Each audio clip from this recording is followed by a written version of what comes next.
What's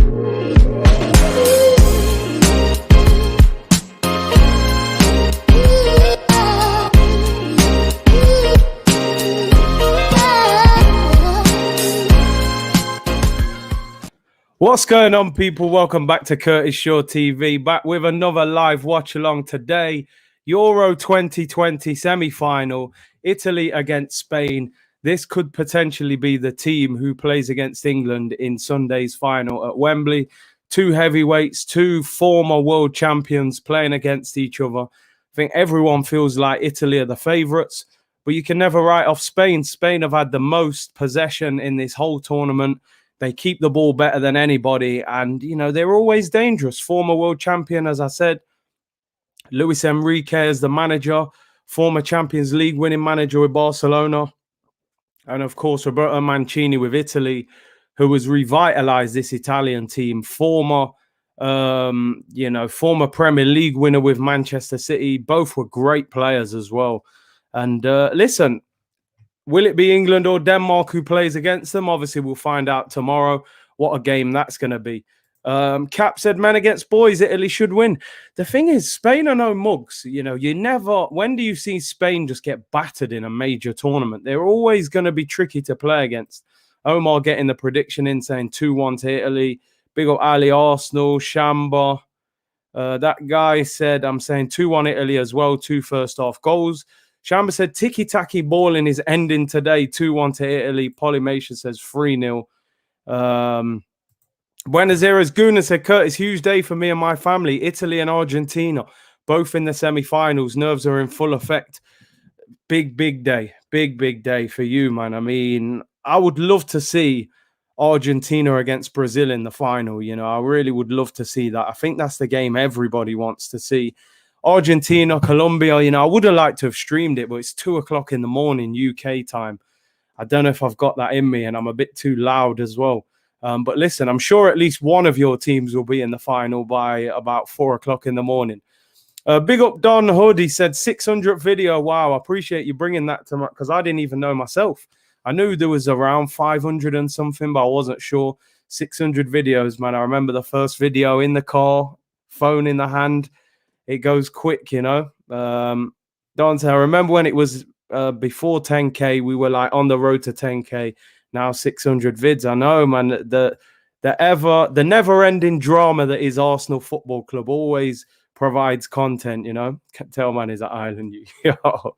Schmeichel out here bantering England. What's Schmeichel saying, man? I don't know what he said. Obviously, I've got the volume turned down and everything, so I don't know what he said before. Big up Curtis, keep grinding. Have to, bro, have to.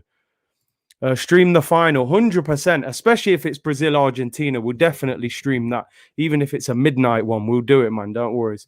Especially if it's, because that will be such a big game. Can Messi finally get that international tournament? Big up, Matty, so my brother Curtis. Big ups from the 6. Big up to you over there in Canada. Salute the 600th. I'm telling you, man, let's make it a great game. Kasim Proudy only up from here. Yeah, only ways up, man. Onwards and upwards, people. Lionel, yeah, 100% I'll stream the final, especially if that is the final lineup as well. Jeffrey said, hey, what's up, Curtis? Tuning in on my first day on the job. Got to get these streams in. I appreciate your commitment, man, while at work. Congrats on 600. Big up, man. Bartex, I like you, man. You're keeping it real. Have to, always. Kingy said, good evening, Curtis. Apparently we've made an offer for hour. We don't talk anymore. Oh, man. I mean, have we moved on? I mean, I will bring up, but obviously we had to go and check out that stream from earlier, man. That turned into a real lively stream. And yeah, I've just seen it. Yeah, it has come up. Arsenal have made an offer for our. Leon wants 25 to 30 million euros. I mean, it's one of them. Arsenal can afford it. If other clubs want him, then it's different, isn't it? You know, we'll have to see. Hopefully no other clubs want him and we could get him. 25 million euros is peanuts for Arsenal. They can definitely get him. Listen, personally, I'd be delighted with that signing. I will talk more about that tomorrow. Don't forget, tomorrow, 2 p.m., Kevin Campbell is back on the show and we will talk about Arsenal. But yeah, you're right. Apparently, Arsenal have offered a deal for Aouar from Lyon. They want 25 to 30 million euros. Like you said, it makes too much sense, so Arsenal probably won't do it. Jahai said, wow, Curtis, you'll be doing the double, Euro final, Copa America. Yeah, why not, people? Definitely the Copa America. I don't know what time that game is. I'll have to check. Boy 10 said 25 mil is our entire budget. It probably is, to be honest. Is Guendouzi an option to buy? I mean, this is what it said. This is what Marseille have tweeted out. So why was everyone saying it was obligation? Now apparently it's option. Jorginho getting Ballon d'Or shouts. I think it's more just because if you win the Champions League and the Euros in 1 year, that's phenomenal. Should he win the Ballon d'Or? Of course not, man. We know that he is not no Ballon d'Or winner. Option to buy is just insane, isn't it? Namal said, Big C, Arsenal don't have me excited for this season, and Maddison or Grealish may change that. Again, we will be speaking about that tomorrow, but apparently Leicester have named their price at £60 million for Maddison. Now, I think Arsenal should be paying that. I think 60 million in this market, England international, Maddison from Leicester, I think that should be doable, but I don't see Arsenal doing it. Nicholas said 25 million for Coutinho. I did bring that up in today's stream. A lot of the fan base seemed like they didn't want him. 250 grand a week, 29 years of age. But we'll have to see. Just watch Vieira's first Crystal Palace training session, true leadership skills. I'd expect nothing less. Let's have a look at the team lineups, and then you guys can give me a prediction. Italy, of course, no Spinazzola, who's been brilliant for them, left back. So Emerson comes in at left back, the Chelsea player. Donnarumma in goal, Di Lorenzo on the right, Bonucci and Chiellini, the two legends, the icons at centre back. Emerson at left back. Barella, who I think is a fantastic midfielder, somebody I would love Arsenal to sign, but he's just won the title with Inter Milan. Won't be going nowhere. Jorginho and Verratti next to him in midfield. Very experienced, quality midfield. They keep the ball well. They've got energy. And obviously the front three, Chiesa, Immobile and Insigne. Insigne is a player I rate very highly. I am surprised no one's ever tried to get him from Napoli. Immobile's been very up and down in this tournament. He's one of them players. Every time I watch him, I'm like, is this guy that good? But then you get to the end of the season, you check his goal record, and he'll score 20, 30 goals a season in Italy. You know, he's a goal machine over there. But when he plays for the national team, just doesn't look quite as good. Obviously, they got Belotti on the bench as well, who's decent. But I think Immobile, he needs to turn up for them and take some of the pressure off the likes of Insigne and Chiesa. But they've got a strong team. It's consistent. They've picked a decent team and a very consistent team lineup throughout. Locatelli, who, of course, it was reported today, has said no to Arsenal. He is on the bench again. But this Barella, Jorginho, Verratti midfield is very efficient, very strong, good on the ball. Rion said, Curtis, would you take Insigne? I would definitely take him. I know we're not desperate for a winger, but he's a player I rate highly. You know, even though he's really small, he uses it to his advantage. Kay Maturi said, Immobile is Aubameyang, a goal scorer. Aubameyang is not a great footballer outside of goal scoring. It's a fair point, but, you know, sometimes you see Aubameyang, certainly when he's on form, he can run and he's got pace, things like that. Immobile is very, I don't know, he doesn't have the pace of Aubameyang, let's put it that way, but I understand your point. Definitely more of a poacher. Schmeichel was asked if it's going home, and he asked, how can it go home if they've never won it? Okay, so that's what people were talking about in relation to Schmeichel. He's on smoke, yeah, he don't care. Obviously, Denmark have actually won that tournament and England haven't. Yeah, Barella is a baller. Let's have a look at the Spanish team, and then you can give me a score predictions once you've seen both of the teams. Spain, former world champions. They're not quite the team of yesteryear, you know, Fernando Torres, Xavi, Iniesta, David Villa. It's a much changed, much younger Spanish team. For anybody who, you know, knows a lot about the Spanish team, I really don't understand why this Unai Simon plays in goal ahead of David De Gea. I know De Gea might not be the goalkeeper that he was 2 or 3 years ago, but I'm sure he's better than this guy, especially after the mistake that he made the other week. But he stays in goal. Of course, your boy Luis Enrique didn't pick any Real Madrid players in this squad. As a former Barcelona player and manager, I'm sure that didn't go down well in Spain. Jack Burgess said Simon is better than De Gea. I mean, that mistake is outrageous. I suppose the headline here, as Nicholas says, they're playing with no out-and-out striker. False nine business. Oyarzabal up top, false nine. So Unai Simon in goal, back four, Azpilicueta, Eric Garcia, Aymeric Laporte and Jordi Alba. Three of the back four, of course, with Premier League connections. Eric Garcia has just joined Barcelona. Azpilicueta and Laporte, we know very well.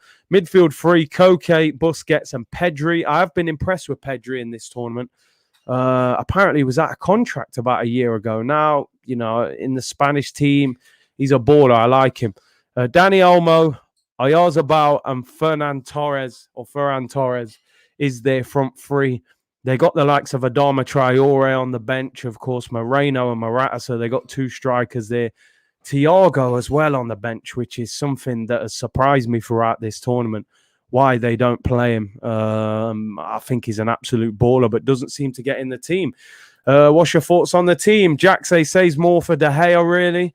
Enrique played at Madrid as well. Honestly, forgot that. I didn't know that. Enrique moving like Arteta, playing no 9 in the semi-final. We know how that ended up for Arsenal. Spain experienced fullback, the difference here today.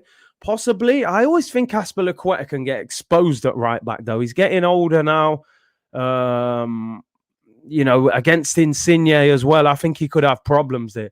The way the Italians have just sang their national anthem, they're literally shouting it from the top of their voice, like the passion that they're singing it with.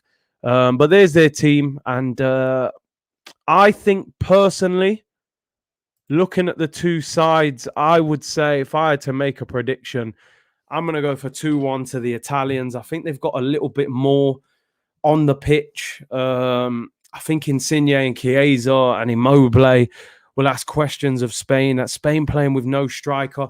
I fully expect Spain to keep the ball. You may see them with more possession. But, man like Insigne, I think is an absolute baller. Chiellini and Bonucci against a false 9. I think they'll handle that. Jack says Locatelli better than Verratti. That's a big shout. I would do rate Verratti highly. Lionel said 3-1 Italy. I'm going to go 2-1 Italy. 2-2 in regulation, 3-2 to Italy in extra time, says Brett. Italy to win the whole package. Hey, it's coming home, man. Well, I hope it is anyway. But time will tell. Infamous Mob 2-2, then go to pens. AYM FIFA said 3-1 to the Italians. Cole says 3-2 to Spain.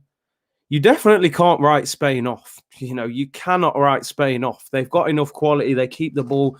They got Llorente on the bench. They got Morata, Moreno, Thiago, Rodri, Traore. They've got options who can come on and hurt you. All the Guna says 3-2 to Italy. Ali Arsenal says 3-0 Spain. Life Guna said 2-0 Italy. Hit the like button, people, and subscribe. You know the drill already, people. Would be much appreciated. Cap says 1-0 to the Italians. MO7 said 3-1 to Italy. 1-0 for Ivor. Cormac says, how's tricks? Who would you prefer to win? What did you make of the Italians diving on Friday night? Was it Immobile rolling around? As soon as they scored, he was up. I just think England would beat Spain easier than Italy. I think Italy will be a bigger test. So I don't mind. I think England, they're going to have to play a top team in the final regardless. I just feel Spain would be slightly easier. Sports Genius said, Big C, what's cooking? I'm smoking chicken wings and watching the football. Nice, chilled out Tuesday night for you, man. Don't forget, people, this show is sponsored by the guys at OneFootball. Link in the description below. For anybody who wants to download their app. Brilliant app. All the latest team news, transfer news, injury news, all of that. Link in the description. Download OneFootball. Big up to them for their support. Game is underway. Italy kick us off. Spain kick us off, sorry. Spain are playing in their changed away kit. Italy are in their famous blue kit, shooting from right to left. Like I said, I'm going for a 2-1 Italy. Adrian says, big up, Big C, 2 to Italy. Cap said, yeah, I agree. Spain would be easier. Nicola said 4-2 to Italy. Buenos Aires Guna said 2-0 Italy without a lethal striker. I don't see how they score past this defence and keeper. Fair enough. You got a lot of confidence in that Italian back four. The only thing I would say, Spain have scored a lot of goals in the last few games. Didn't they score 5 back-to-back 5 goals? So they have been finding the back of the net in a few games. So they are dangerous. Yeah, smash the lights, people. Big up to One Football as always, man. I don't know how they get the team line up so early. Yeah, I'm going 2-1, Omar. 2-1 to the Italians, but I expect Spain to probably dominate the ball. Danny Murphy on commentary, that's always enough to mute. Danny Murphy, there's a few others in there, man, who when you hear them, it's just bang. La Conga, here we go. Yeah, Fabrizio saying it's done. I think we know that it's definitely been close for a little while. Let's hope that Arsenal can get it announced, because it has been dragging for a few weeks now, and it just gets a bit boring, and you just want to see the deals completed, see them holding the shirt up. And there's an Italian holding up a flag saying it's coming home, and then he's crossed out home and said coming to Rome. The Italians think they're going to win it, but we'll have to see. Listen, I can understand their confidence, but I just think it's made for England to win it this year. I really do. Anthony said, just found out a Chelsea player is guaranteed to lift the Euros. You've put World Cup, but the Euros no matter what. Obviously, Azpilicueta plays for Spain, Jorginho for Italy, Mason Mount, Reece James for England. And who's the Denmark player? Christiansen for Denmark. So they guaranteed a player to win it.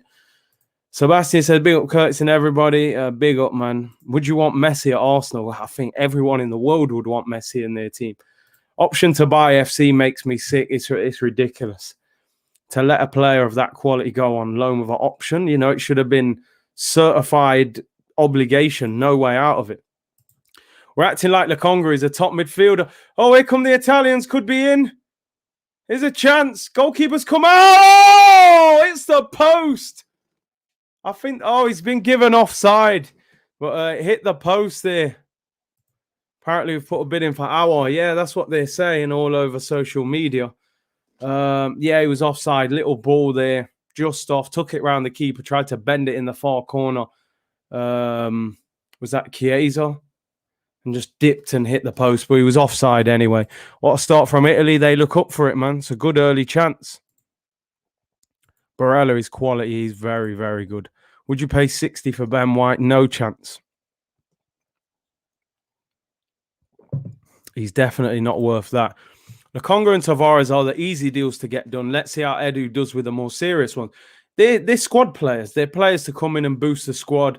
I suppose Lokonga will come in and fill in where, Dani Ceballos was a backup player last year or something like that. Tavares is just a backup to Kieran Tierney. Those deals are not difficult to get done. Go and get Maddison, go and get Aouar, go and get Basuma, go and get players like that. That's when I'll make a full judgment of travel agent Edu. Italy offside there again. Chelsea have got the most players at the Euros. Crazy. Oh, man. Ken said, man like Big C, big up yourself. Majestic said, scintillating commentary. I got to be better than Danny Murphy, surely. He's a proper, put you to sleep commentator when he talks. Would you pay 60 million for Tapso? But do you know what? I've only seen a bit of him. From what I've seen, he looks good, but 60 mil? I don't know. I feel like you can get more certified talent. Don't get me wrong. He might turn out to be a world beater, but it seems like a risk. Big up Zachariah. Bob said, if they are squad players, they must be absolute trash. Listen, we hope not. They're young. Hopefully they got potential. They improve and they become players that can really help us, but we'll have to see.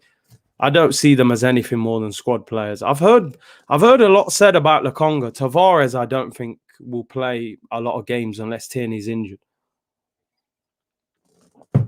Maturi said, Aouar and Osman Dembele. You know what? I think Barcelona have put a list out of some big players they want to get rid of. I think it was Pjanic, Umtiti, and Coutinho. I don't think they want to let Dembele go. Why haven't we sold any players yet? Holding Bella and Xhaka. Like I said earlier in the stream, bro, it's hard to sell rubbish, you know? It's hard to sell rubbish. At the end of the day, we're selling them because they have been poor at Arsenal, not because they've excelled. So it's hard. Big wages with transfer fee. It's not easy. Spain on the ball, they give it away. You heard about the pressure is on, Barca is on because of the video. Yeah, apparently they need to clear 200 million in transfer fees and wages before the season starts. Big up Robert Peters says, big up Kurt, just got on from work at the Royal Free Hospital. Can see a Spain win here without Spinazzola. And big up for all your work and stuff you're doing in the hospitals, bro.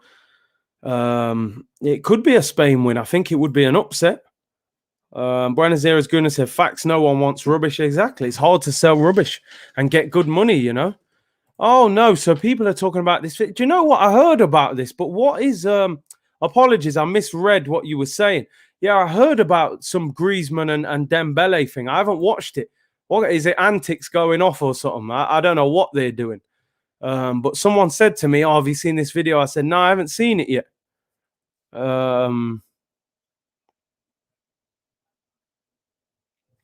More Arsenal news. Besiktas won Pablo Mari, another player. See, it's crazy. We're going to have a lot to talk about with Kev tomorrow. MO7, facts, Big C. We're always selling them for a free or at a reduced price, 100%. Oh, man, they're being racist. That's poor. That's very poor. Barca may dismiss them for that, you know. They might get rid of them for that. Let's face it, for 100 million for Griezmann and 120 for Dembele, they've flopped at Barca anyway, you know, doing things like that. That could be the end of them at Barca. It's poor from them. I haven't watched the video. I saw somebody message me about it, but they didn't tell me what happened. Yeah, that's disgusting, man. I'll be interested to see how Barca deal with them with that. The 200 million is for Messi. It probably is. Imagine the wages and signing on fee he's asking about. Mark said, squad players, we need starters. We do, Mark. We do. You know, let's hope those signings are to come later in the window. Buy high, sell low. Self-sustaining model, the way Arsenal do it, you know. Here comes Spain on the ball. Out wide, Jordi Alba. Crossing opportunity, whips it in low. See, the thing is, because they haven't got Morata in the box, who is half decent in the air, are they going to put the high crosses into the box? Probably not the most sensible decision. So I think a lot of those low crosses you will see. Salim said, if Villa were to offer 40 to 50 million for ESR, would you be tempted? 40 to 50? I mean, if he was like desperate to leave or something, but I don't think he is. 40 mil, I mean, listen, it would be good business for a guy that's only just got in the first team. I'd want a little bit more. Listen, I wouldn't want to sell him, to be honest. 50 million would be good business, though. I'm not going to lie, but it would send out a bad message for Arsenal to sell him to Aston Villa, man. Morata isn't injured. He's just been dropped, apparently. And they've gone to, you know, basically a six-man midfield. Doesn't appeal to me, that said Sammy. He's just not a player I look at and want to sell. Don't get me wrong, £50 million would be good business. But, you know, I think we got to, you know, use his talent and potential rather than trying to cash in on him. Runnison is on 40k a week. Do you know what? I didn't even talk about that in today's video. I got so caught off topic. Runnison's on his way out. 40k. Here comes Spain. Right inside of the penalty area. Ball whipped in. It's blocked by the Italian defense. Goes out for a throw-in. I mean, if Runnison's on 40k a week, people, you know, chase your dreams, man. Anything can happen. How on earth is that guy on 40k a week? He's up there as the worst goalkeeper I've ever seen at Arsenal. Real talk. Yeah, he could possibly be the worst. Big up South London's finest. Yes, people. Chilled watch along settings. Big up Big C. Big up, bro, for tuning in and supporting as always. Here comes Spain.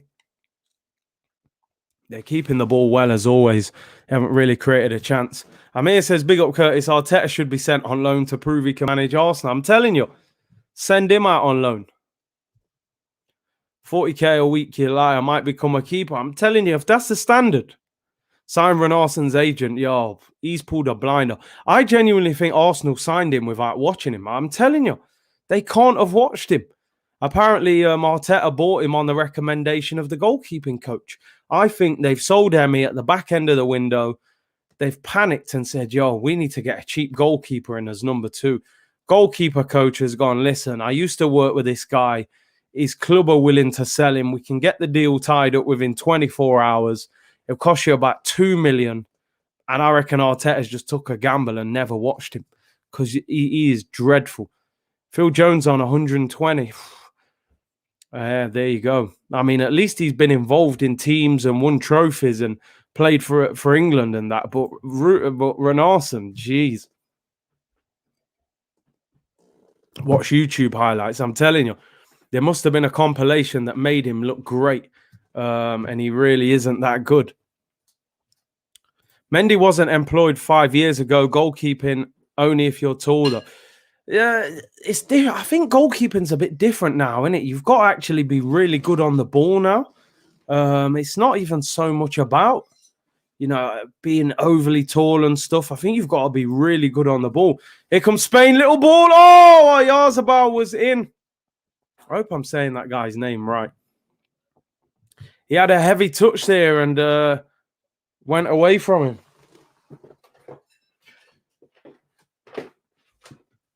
Good start by Spain. They kept the ball well there. Inaki Kana is the goalkeeping coach's name. Yeah, he should be getting his P45 for that. How on earth are you recommending this guy? Goalkeeping coach should be sacked purely based on the crazy suggestion.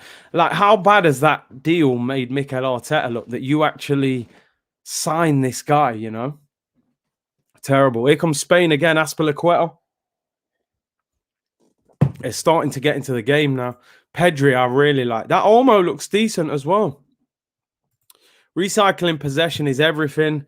Goalkeepers must be able to play with their feet when the ball is recycled to them. Yeah, 100%.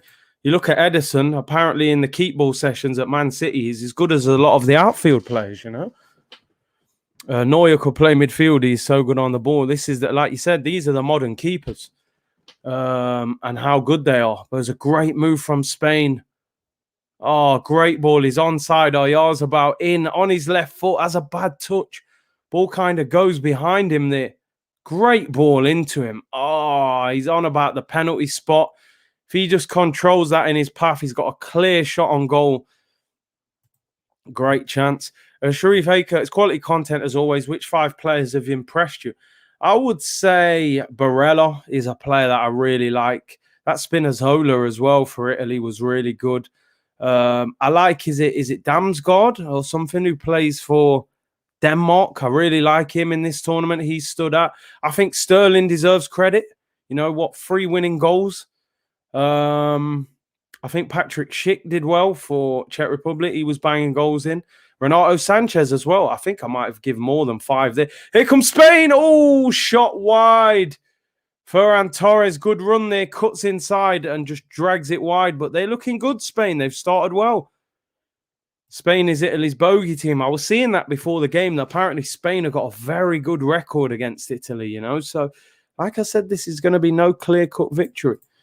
Hybrid 2003, how much is membership? It varies, bro. Starts from about £2.99, goes up to about £8, different levels. We will have a members live stream this week as well, people, 100%. I guess Arsenal don't do scouting anymore. When you really deep it, even when we are looking at youngsters, it's recommendations. Bro, last summer they sacked nearly all of their scouts on the basis that we went off Edu, who controls transfers, Edu and Arteta, 2 guys that have never been in this position. It was always going to be risky. Now we're signing players off agent recommendations.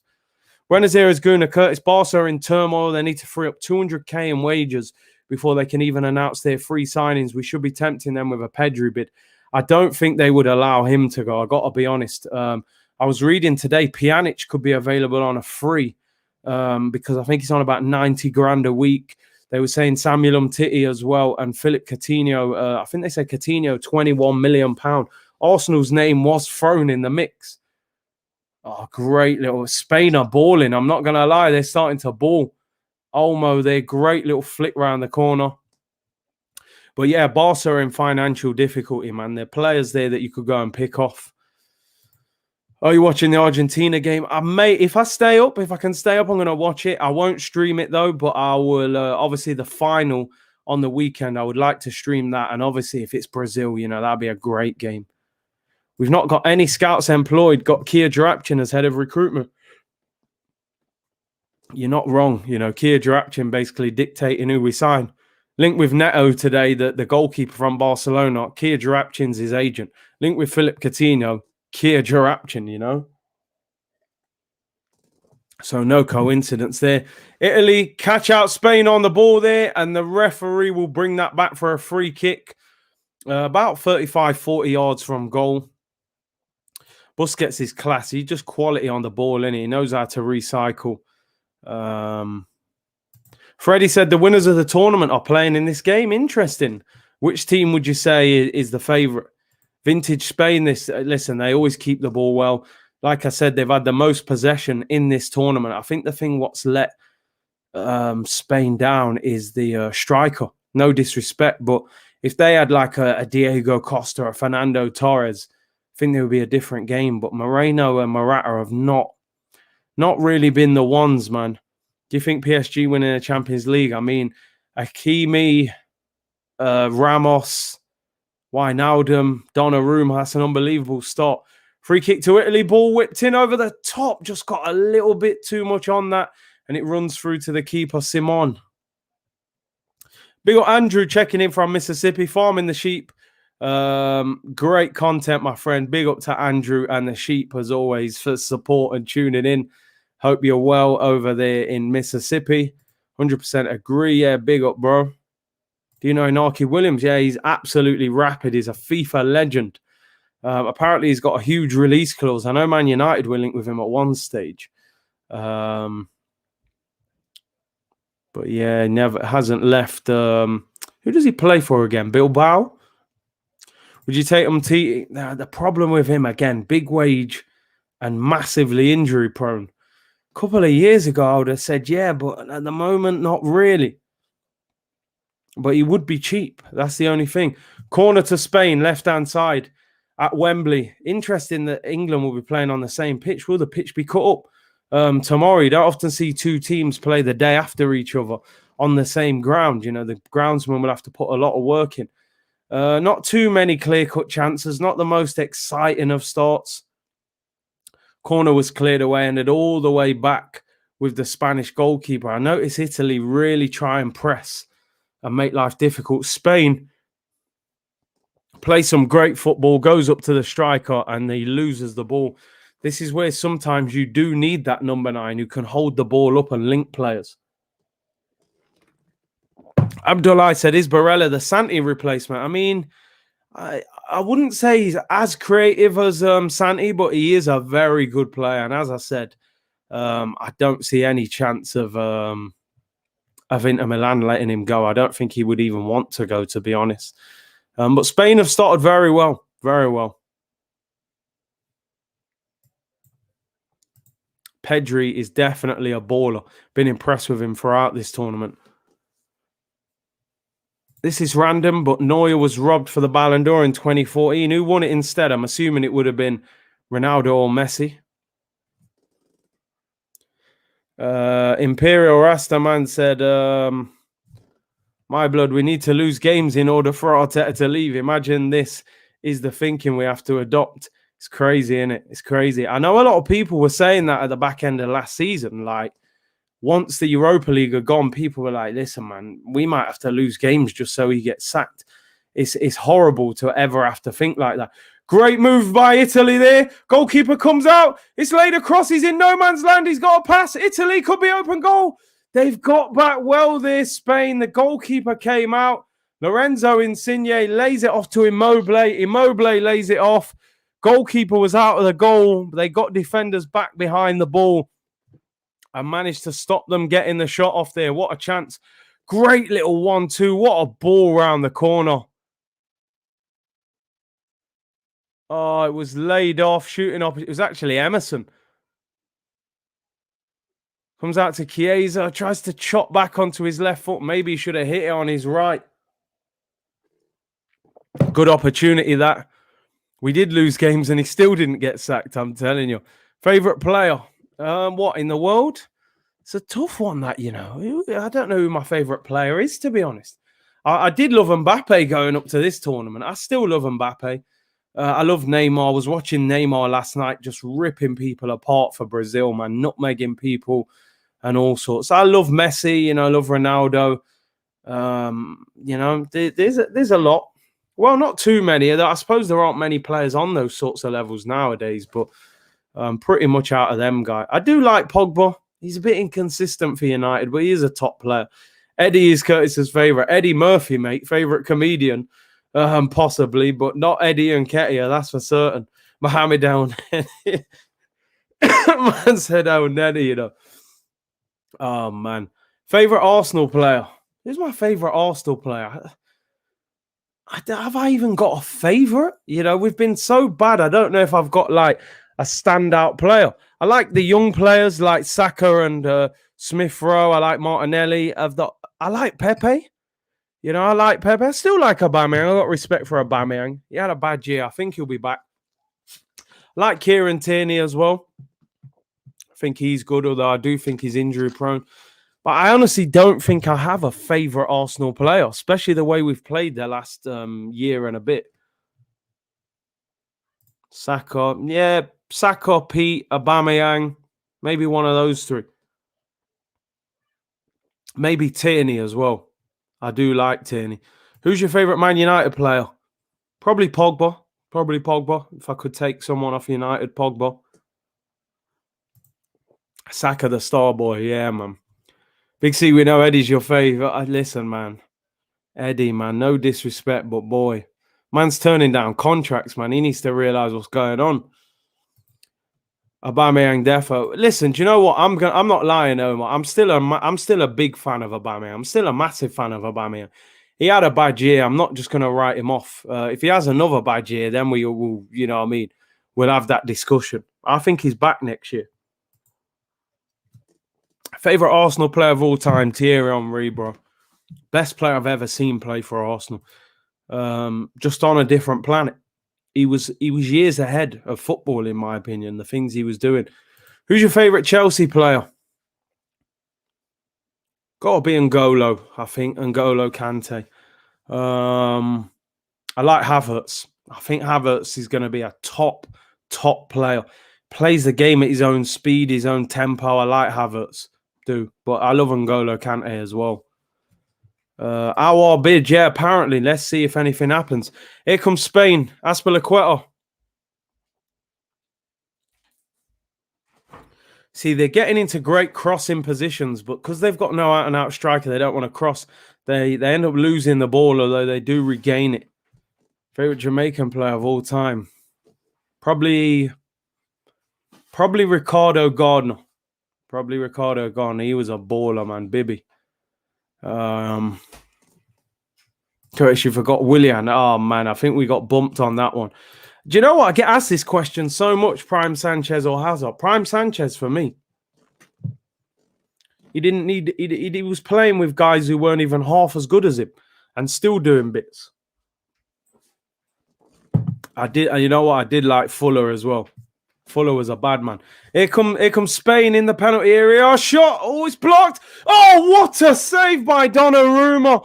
The first shot was blocked. It comes back to him and gets the shot off. I think that was Ferran Torres. What a save by Donnarumma. He is massive, by the way. Donnarumma must be 6'5".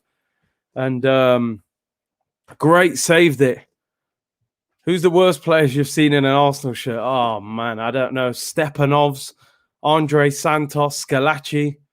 You know, there's a few. There's been a few bad ones. Whitmore was a baller. Yeah, he's a manager now. Tapper, he was cool. I like Leon Bailey. Do you know, I haven't seen him play much for Jamaica. I will be watching him in the Gold Cup. Ricardo Fuller, I did like. He was a good striker at Stoke, man. I remember I trained with him before. I used to train in big diamond earrings. Yeah, Renarsson, Pascal Saigan, they're two of the worst as well, definitely. Gervinho was actually a proper live wire, but just didn't have enough end product.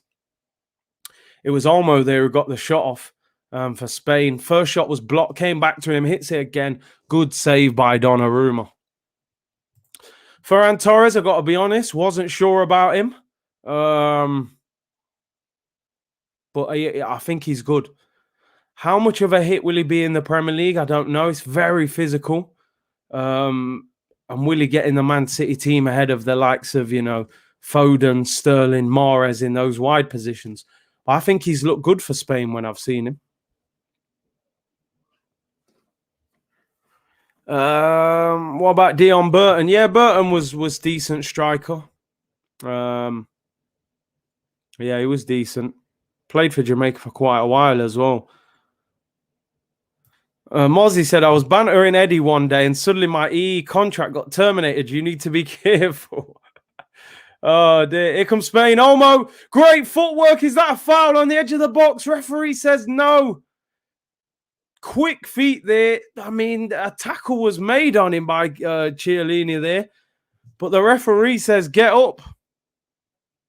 Oh, wow. Spain are not happy with that. Worst goalkeeper. I think Renarsson's the worst, bro. I think he's the worst one I've seen. I can't believe I actually forgot to talk about him on today's show. I actually planned it. I think I got thrown off by the whole Guendouzi situation and saying that it was an option. But I will have to bring that up with Kevin Campbell tomorrow. Make sure you tune in 2:00 tomorrow. Kevin Campbell is back on the show. Almunia was bad. He was a big reason we lost the Champions League final. But I think Renarsson's even worse. I got to be honest. DJ says 2-1 to Italy over Spain. Spain have started this game very well. They win a free kick there. Ferran Torres fouled a couple of times before the ref decides to give it. Crossing situation. Man said, yo, Brook up the neck, he's back here. Yeah, I'm telling you, the man back. He's been busy the last couple of weeks. Prime R9, Prime Henry.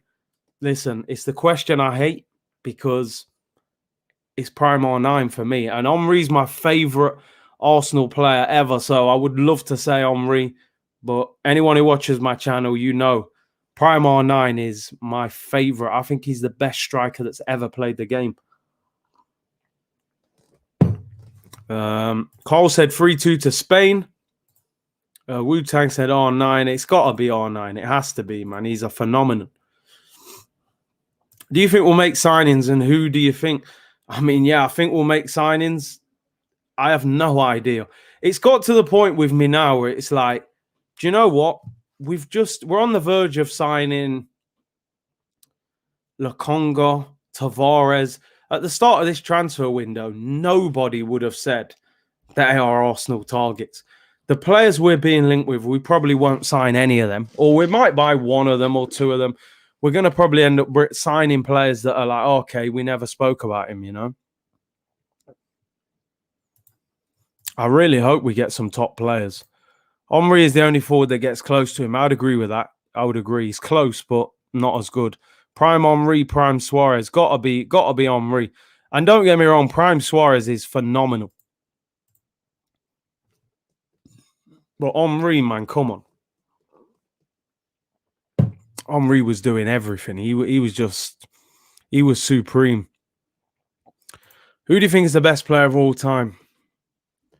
It's such a difficult question because I always think you have to go off your own generation. I didn't see enough of Maradona, and Pele obviously was before my time. So it's hard for me to say those guys. I love Messi, and I feel like Messi could be the one, but the lack of international thing goes against him, which is why, you know, does he win the Copa America this weekend? That could change everything and my outlook on him. R9 is my favourite ever. He won 2 World Cups as well. He didn't win a Champions League, ironically enough. I don't know. It's a tough one. Do you know what? I always say R9 just because he's my favourite. Ronaldinho, he's won the World Cup and the Champions League. So has Zidane. Look, I don't think anybody has ever been as consistent as Ronaldo and Messi right now. But I'm going R9. I'm going R9. I might be slightly biased because he's my favourite, but I just think he's better than anybody I've ever seen. And he was doing it against supreme defenders, Maldini and Nesta and Cannavaro and Thuram and Desai, ripping these men apart. Imagine what he would do to defenders nowadays. The defenders are nowhere near the level they were back then. And like people are saying, what he was doing at Barcelona, just drifting through two defenders, he's just phenomenal. One of the fastest players I've ever seen, the best finisher I've ever seen. I don't know. He's my favourite. I think he's the best ever. I stick by it, but I understand the Messi debate. Curtis R9 wasn't in my era. Could you compare him to a current player or describe him and his attributes? To me, he's like, who's the closest player to him? I know this doesn't sound like a big compliment because of how he just played, but it's Mbappe, but with way more. Mbappe's more of an athlete, a runner, big strides out of his feet. R9 had the small touches, the skill, the finishing ability was ferocious. Oh, shot by Olmo, shoots over the bar, maybe should have passed. He's like I would say he's a 10 times better Mbappe. And that's not being disrespectful to Mbappe, but he was far better than him. Electric for speed, just used to burn away from defenders. Strong on the ball, step overs, skills, ridiculous. Like Cap said, Mbappe, but with more skill and stronger. And smarter as well, like Eddie said, smarter, just the touch, the close ball control. Ridiculous, man. He's the only man who could turn up with that crazy haircut with a patch on the front of his head. I used to see man in the ends with a patch on their head. I'm like, yo, what kind of mad haircut is that? Man say, yeah, R9. Yeah, R9, cool, it's acceptable. He was just unbelievable. Scored both goals in the World Cup final against Germany, The World Cup for me is still the biggest, the biggest competition in the world. Eddie is the GOAT. Man like Eddie, Euros with Portugal and 3 UCLs in a row. So you're referring to CR7. CR7 has achieved absolute greatness. There's no doubt about that. He's phenomenal. He's won the league in 3 different countries, 3 Champions Leagues in a row. He's phenomenal. He's one of the best players we've ever seen. I just don't think he's better than Messi. I just don't think he is better than Messi. He's a man of moments. I've seen so many times CR7 not doing much, and then he scores the winner. Oh, Italy on the attack. Insigne, he gets shielded out. CR7 I've seen had so many quiet games. He pops up winning goal, bang, and you're like, wow, CR7. We've seen Messi boss games, drop deep, play unbelievable passes. Messi, but I do think Messi needs an international trophy. I honestly do. R9, I'm telling you, players were saying he never really took it serious. That's mad. Cristiano. Now, listen, Cristiano's a monster, obviously, but I think R9's better than him. Messi has to win the World Cup. I think it'll be tough. How many more World Cups has he got in him? He's 34. He'll be 35 next year. That'll probably be Messi's last World Cup. Do I see Argentina winning the World Cup next year? I mean, they've improved. They've got the likes of Lautaro Martinez, De Paul, and that. Still not sure about their defense, Pego said, how do you get a green name in the chat? It's members. Obviously, if anybody joins the channel, their name's highlighted in green. What do you think of the situation at Barca? I'm not surprised. They've wasted so much money. It was always going to catch up with them, R9 or Denilson. Denilson used to do like 10 step overs, didn't he? He just disappeared off the scene, he did. Sandy said, Big C, what do you think about the World Cup every 2 years? Listen, I love watching football. You know, a summer with no football is not great, is it? Listen, I'm a fan like anyone else. I would love to see a World Cup every 2 years. I hope it doesn't water down how special the World Cup is. But yeah, I would go for it every 2 years, man. Why not? Why not? Let's go for it. Rivaldo was amazing. What a left foot. That Rivaldo, Ronaldinho, Ronaldo front three for Brazil was mad. It's the copper for Messi or bust. Yeah, I think this is his best opportunity. Messi is the GOAT without an international trophy. Hopefully he wins the copper to quiet that argument. Listen, I love Brazil. I got to be honest. I do love Brazil. But for Messi, I would love to see Messi win an international trophy because he's that good a player. He doesn't really deserve to have that doubt next to his name that he hasn't won that. And I have to admit, he's had opportunities to win the Copa America, win the World Cup. He's been in the finals. So he has had a chance. Here come Italy on the break. Good tackle on the edge of the box. I think it was Emerson again. Should have released the ball earlier there. It will dilute the World Cup. Do you think so if it's every 2 years? Social DRG said, smash the likes, don't do Curtis dirty. Yeah, smash the likes, people. Smash them likes. Subscribe if you haven't already. Jamie said, Aguero, RVP, Suarez. I'm going to go Luis Suarez, number 1. It's a tricky one. RVP had so much to his game, but I think you got to go Suarez, Aguero, Van Persie. It's a tricky one because Van Persie at his best was lethal. Free kicks and penalties as well, which Aguero doesn't take free kicks or pens. But yeah, I'm gonna go Suarez, Aguero, RVP. This game is there for a Euro semi-final. Messi not winning anything with Argentina is crazy, seeing as Ronaldo has won it with a worse Portugal team. Listen, Messi should have won a trophy. He's had 2 or 3 opportunities. Yeah, Prime Suarez should have been at Arsenal. We tried to buy him. RVP is technically the best out of the 3. Harish said, remember Messi's free kick, 2014 final extra time, 120 minutes if only he'd scored. I think he also missed a penalty in the shootout against Chile, was it?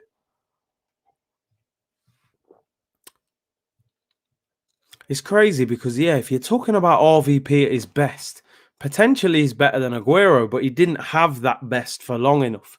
Aguero had the consistency for a long time, but if you're talking about prime, it could be a debate.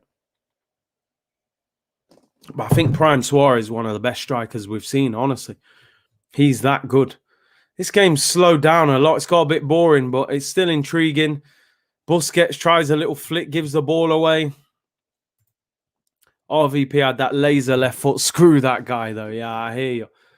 RVP had 0 longevity. It took him ages to blow, and then he did well, and then he left. Went United, quickly flopped there. Here comes Spain. Oyarzabal shoots over the bar. Horrible shot on his left foot. I think they've got to get a striker up there. They've got to get Moreno or Morata up there, man, just for the hold-up play and stuff. Do you think Spain will win? They've played well. They've both had chances. RVP, one of the best football technicians I've ever watched. It's true, he is that good. Aguero was so versatile at Villarreal. Was it Villarreal? Atletico Madrid, won he with Forlan? He was different then. He was more, at times he played like a number 10. You know, he used to drop in. He was quick. He came to England. He seemed to get a bit stockier and not quite as quick. He changed his game a little bit. Thoughts on Suarez? Second highest assist in history. Is that true? Honestly, I didn't know that. That's an unbelievable record if that's true, which I believe you. So, listen, I'm not surprised. Italy on the attack, ball headed away by Simon. The keeper comes out. Busquets so calm on the ball, although he's lost it. Ref gives a free kick. I do not think that was a foul. But yeah, Suarez, what a record. Big up Sports Genius with a super chat. Big C, all you have to do is watch Messi and Ronaldo play. Messi passes the eye test. Big up on your channel. No curse words and level-headed opinions. I appreciate your support, Sports Genius. You've been supporting for a while, so I really appreciate it. Listen, like you said, Messi is the better footballer. It's just a fact. Ronaldo has got some records that Messi hasn't got. I think he's a goal machine. I think as he approached like 30, 31, 32, he turned into this goal machine robot. You know, he doesn't do what he used to do and run past fullbacks, plays like a striker and scores goals. He's one of the best I've ever seen, but is he a better footballer than Messi? I just don't think he is. It's as simple as that. A Partey pigeon killer. Oh, my days. Let's hope he's got his shooting boots on this year. Neymar also chasing his first Copa America with Brazil. Yes, Brazil won the last Copa 2019, but without Neymar. Wow, I honestly didn't know that. I thought Neymar had won the Copa America. Bergkamp was levels above RVP. I mean, listen, he didn't get the numbers what RVP was getting when he was at it, but listen, Bergkamp was a genius, you know. Jack said we can beat these two, in my opinion. It's coming up. Listen, what I will say, both these teams are good, but they're not levels above England. I'm not looking at these two and thinking, yo, England can't handle these two. I think England are capable of beating both of these teams. Equally, on the flip side, both of these teams potentially are capable of beating England. I mean, you look at that, we're 41 minutes into the game. Italy haven't had a shot on goal. Not even a shot off target. No shots. Spain have had 5. Beat Denmark first. Yeah, that's the problem. Listen, I keep saying this to people. We can't look beyond Denmark because they have got that spirit right now, that fire in their belly. They're fighting for Eriksen. They're playing well. You know, they've got enough to beat England if they're at it, and England aren't at it. Sammy said, "Big C this game." Yeah, do you know what? I'm disappointed. It's making me tired, honestly. It started quite lively and it's just gone downhill. It's got extra time or 1-0 written all over it. Big up my bro Akeem in the chat. He said, yeah, but England can't keep the ball as well as these. 100%. 100%. I don't know if England are even a team that needs a lot of possession to win the game, really. Again, they're about the moments, you know. Moments. Get the ball, Sterling, Kane, get a goal. I don't think England need 50-odd, 60-odd% possession to win the game. Italy is way better than England. I wouldn't say way better, you know. Honestly, maybe a bit better, but not way better. They are good. I think they keep the ball better and stuff like that. But I still think England could hurt them. But then Italy can hurt England. That's the thing. Moments FC, I'm telling you, there's teams who've won trophies with Moments FC, you know. It's the brew making you tired, bro. It's the game, bro. Our getting closer. Oh, man. Do you know what? I don't even want to get my hopes up. Our is unhappy to still be a Lyon player, especially that his friend Memphis Depay left free to join Barca. No talk yet about a potential Arsenal interest from reliable sources, but for 25 minutes, a no-brainer. Fabrizio also saying Arsenal's interest in Maddison at the moment. Leicester are convinced the player is staying. They have no intention to sell him. They want a crazy bid if they are going to let him go. Arsenal have made no official offer. It's just more like chat, linked. Nothing serious, you know. But they are saying that our could cost as little as £20 million. Here's Insigne. Emerson on the overlap, shoots near post. And did that hit the bar? What happened? Did he save that? Emerson saying that should be a corner.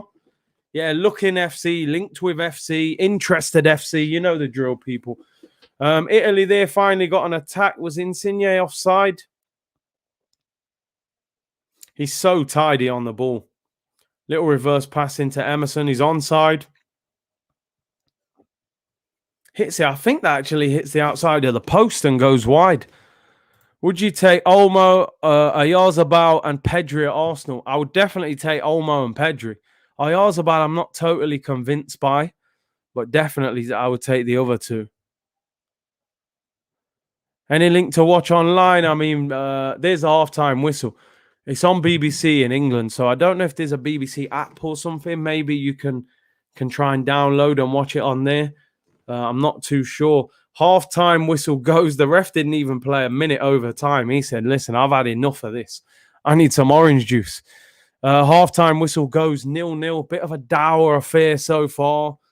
Italy haven't created too much. Spain have had the better of the ball. Probably the better of the chances as well. Apparently, you can get it on the BBC app, can you? Or BBC try it on here. Yeah, Insigne, ain't he like 5'5", 5'6", but I think he uses it to his advantage being that small. Brazil back in the day was so sick. Now the players they are producing are not even on England's levels. Thoughts?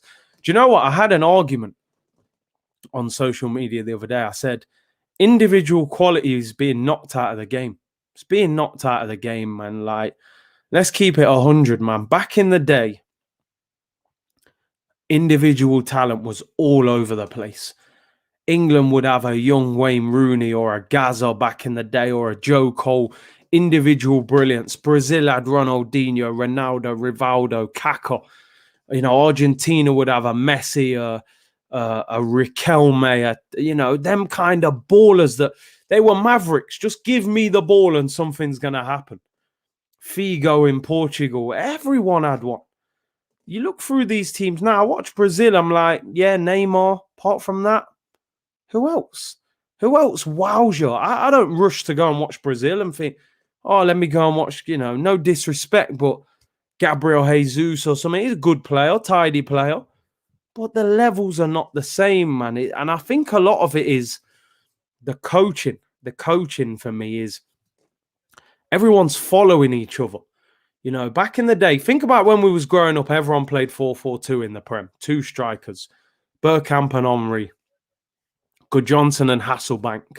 I don't know, who would Liverpool have? Robbie Fowler and Owen or some, Cole and York, Sutton and Shearer. Then all of a sudden, Barcelona, 3-man midfield, 1 up front, 2 wingers. Everyone follows it. Now everyone's doing the same thing. Football, it's like there's no individuality now. Everyone's copying. And I think a lot of individual qualities were coming out of the game. Hakeem said, you don't have to be that good to get 100K. Bro, Kolasinac getting 100K. Lingard, no disrespect to Lingard. Lingard's gone to West Ham and done his thing. But he's on like 150 at Man U. You know what I mean? Hector Bellerin 110K. Man like Loftus-Cheek is on like 120 grand at Chelsea. He ain't really done anything in a Chelsea shirt, The game's changing. The individual quality. Yeah, Collymore and Fowler, Heskey and Owen. Dribbling. Because they don't want you to dribble. They don't want you to dribble anymore. Pass, move, pass, move, pass, move. Robot. Let's play like Barcelona. Pass, two touch.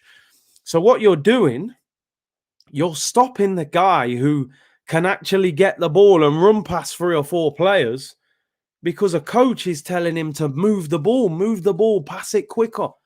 It happened to me when I was younger. I went on trial, Nottingham Forest. Coach told me, don't have more than 2 touches or I'll take you off. Because that's how they were all being coached. Control it, pass it, move, get into space. But what you're doing then, you're losing the individual brilliance. And I think that's going out of the game now. It's funny because when I was younger, my dad used to say similar things to me. Oh, football's not what it used to be. Maradona, Pele. I say, shut up, man. You're getting old, man. That's just old talk. Do you know what I mean? But now I kind of understand it. But where I think he was wrong, when I was young and some of you guys were younger as well, we still had individual brilliance. We still had your Ronaldos, your Rivaldos, your Ronaldinos. But now, I don't see it. A decent player and they get overhyped. They cost a fortune. They get a massive move on crazy money. And what's being taken out of the game very quickly because of the money is the hunger. The hunger isn't there anymore because at 21, you still needed to prove yourself. You still needed to get that big contract, that big move. Now at 21, especially if you're in the Prem, you're probably on 70 grand already. You're probably already a millionaire. So that level of hunger where you might have come from poverty and that one talent of football is giving your whole family that opportunity of bettering yourself and you're just hungry to make it. Now you're licking 21. Yo, I got a Ferrari, I got a mansion, I got 2-3 mil in the bank. I'm getting big adverts, sponsorships. Football becomes secondary, because you've achieved everything financially that you wanted. So that actual hunger and love can disappear sometimes. That's the crazy thing with the game. They were saying, I know a few guys who've been at Chelsea before. They were in the youth team and they got released. These guys saying, yo, these guys in Chelsea's youth team picking up 30 grand a week. You've never heard of them. They haven't even played for the first team. They're on 30 bags. They're signing 4-year deals on 30 bags. They're getting their 30 grand a week. They're phoning up their agent. They're saying, right, all right, I've just passed my driving test. All right, what car do you want? All right, get me a Bentley GT. Get me a Lamborghini. I'm on 30 grand a week. I can afford it. These men are driving to training in Bentleys and Lambos, and you've never even heard of them. And a man in the first team like Kante, who's won the World Cup, who's won the Prem, who's got probably 10 times more money than them. These men are driving regular cars. The little 21-year-old you've never heard of is in a Lamborghini, bro, bright green Lambo. And this is where a lot of the hunger comes out of the game, that it's not the same anymore. They get too much too soon, I think, sometimes. Yeah, Kante drives a Mini. I mean, listen, that's extreme. Don't get me wrong. I'm not saying if I was in Kante's position, I'd be driving a Mini, I'm not going to lie. And listen, there ain't nothing wrong with having a big boy car. If you've earned that right, you got that money, you're living that life. But what I'm saying, some players, they're living the life before they've even made it. So in 3 years, when these men get released and the 30 grand a week's gone and the Lambo gets returned to the lease because they can't afford it anymore, and now they've got to try and scramble to get a club and they can't get a club. I work with a guy. He's a coach at Barnet. Barnet are in the conference. They're struggling. They were in a relegation battle last year. They're nothing, they're not a big team in the conference in terms of how well they do. They had 5 players from Tottenham, under 23s, all pros. They were all living that life. Nice car. I'm a pro at Tottenham. Poch and then Mourinho. They all got released in the summer, just gone. They all went in to train with Barnet. Now, imagine your ego. You've just been a professional footballer at Tottenham. Even though they didn't make first team, you're a pro. You're picking up thousands of pounds a week. These men couldn't get a club in the Championship, League One, League Two, because the first thing they go, all right, you've left Tottenham. That's nice. How many appearances you made for the first team? None. You better go to the conference, mate. All 5 of them went to Barnet for 2 weeks. The Barnet manager turned around after 2 weeks and goes, you're not good enough. You're not good enough. You can't play at this level. You're under 23 players. You're like robots. You're all quality on the ball. You've got technical ability, but you'd get bullied in the conference. This is big man football, conference. And this is where I think England has gone wrong, because what they did in England, the worst thing they ever did was get rid of reserve football in this country. What they did, they changed it to under 23s. And it's like robot football. If any of you watch under 23 football, it's almost basically like non-contact. Get the ball, you pass out from the back, you can't tackle anyone. You get guys like Eddie and Nketiah, no disrespect, scoring 30 goals a season, looking like a world beater. When I was younger, when you played reserve football, you might play against a team and half of their first team might be playing in that reserve game because they might need fitness. It could be a punishment because they lost for the first team. So when I was younger, I remember I played a game when I was younger, and we played against Chelsea's reserves. And they had Jody Morris centre mid. At the time, Jody Morris was highly rated at Chelsea. And I think Jeremy was playing. You might remember Jeremy. I think he played for Cameroon. He was playing like right back. He was old at the time. And I think Jeremy was on like big money at Chelsea. And because these men were just getting drafted in. Nowadays, you don't see that. You're just some little 17-year-old who's probably getting loads of money. It's totally different. It's totally different. And now, like you said, you got man like Eddie celebrating with no fans in the stadium. But yeah, man, it's different. 100%, Curtis. Scraping the reserves was terrible. Oh, scrapping the reserves, sorry. Reserve football was very strong in this country, man. It gave young players on their way up opportunities to play against big names who might get drafted into their reserve teams, Yeah, Jarrett, that's it. Yeah, he played for Middlesbrough as well. Man like Jeremy, Jody Morris and that. But yeah, it's different, man. Instagram, social media, social media weren't about then. What you had, no one saw it. Now you have to create an image because agents, they want to turn you into a brand because they're thinking, right, worst case scenario, if your football career doesn't work, maybe I'll get you a modeling contract. Maybe I'll get you on TV. Maybe I'll get you on Love Island. All them kind of things there. So it's all different now. So you have to have an image, and it's different. It is different. Like you said, pre-internet, dial-up, man. I remember coming home when I was younger, dial-up, make that mad noise and dial up the internet. LimeWire, go on LimeWire and download some music. Different generation now, man. But it is money in this country, unfortunately. You get so much so quick that a lot of the time the hunger disappears. LG said Ainsley Maitland-Niles' mum must have had an expensive storage container. Yo, allow it, bro. Oh dear, I think that's a complicated situation. So I don't really know how he deals with his mum and that, but it's mad still. No, I haven't been watching Love Island. I haven't been watching it. Come on, you lot remember LimeWire, man? Come on, man. You used to get the blank CD and download 15 tracks and just put your best tunes on a CD. That CD was like gold. You know what I mean? It's different now. Different. LimeWire days, they were crazy. I used to just watch the thing just downloading slow like that. Napster, yeah, remember them days. Big up Sports Genius with the super chat, bro. He said, Big C, I'm not being funny, but no one in the Prem can do what Ozil and Alexis did in their prime. What has happened to our standards? As I say, again, individual quality. Alexis Sanchez, man. It was individual brilliance. A maverick. Do what you want. A lot of those players gets coached out of them now, especially in England. I know, obviously, Alexis came from South America, but in England, that's why I love Grealish so much, because I think he is a maverick. Anton, you're right, That's what I'm saying. I probably sound like the olders used to sound. Sound like the grumpy old man moaning, not in my day, BBP, them days there, man. Ping the phone. It was different, man. BlackBerry Bold. It was a different time. MSN, yeah, man. Times change still. Yeah, we have to move with the times, and it is what it is. But football's definitely different.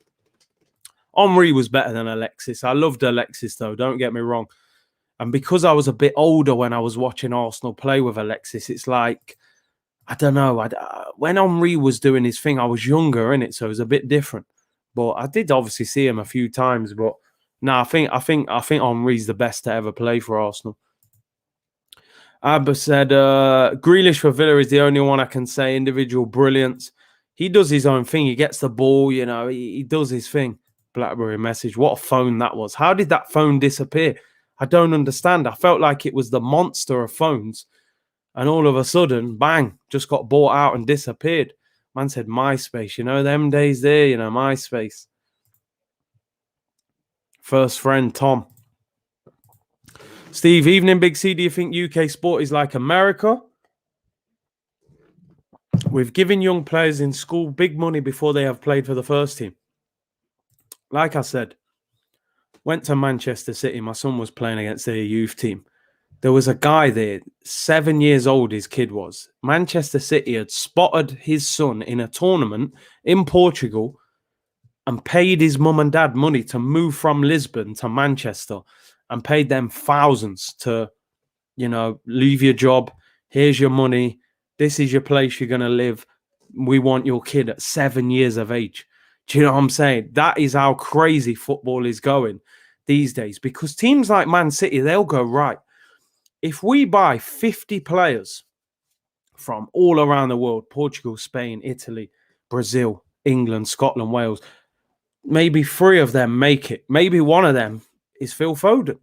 Maybe one of them, you end up selling him for 70, 80 million, and he's paid for all them other 50 that you paid for over the years. So, and that's how they're doing it now. It's crazy. Absolutely crazy.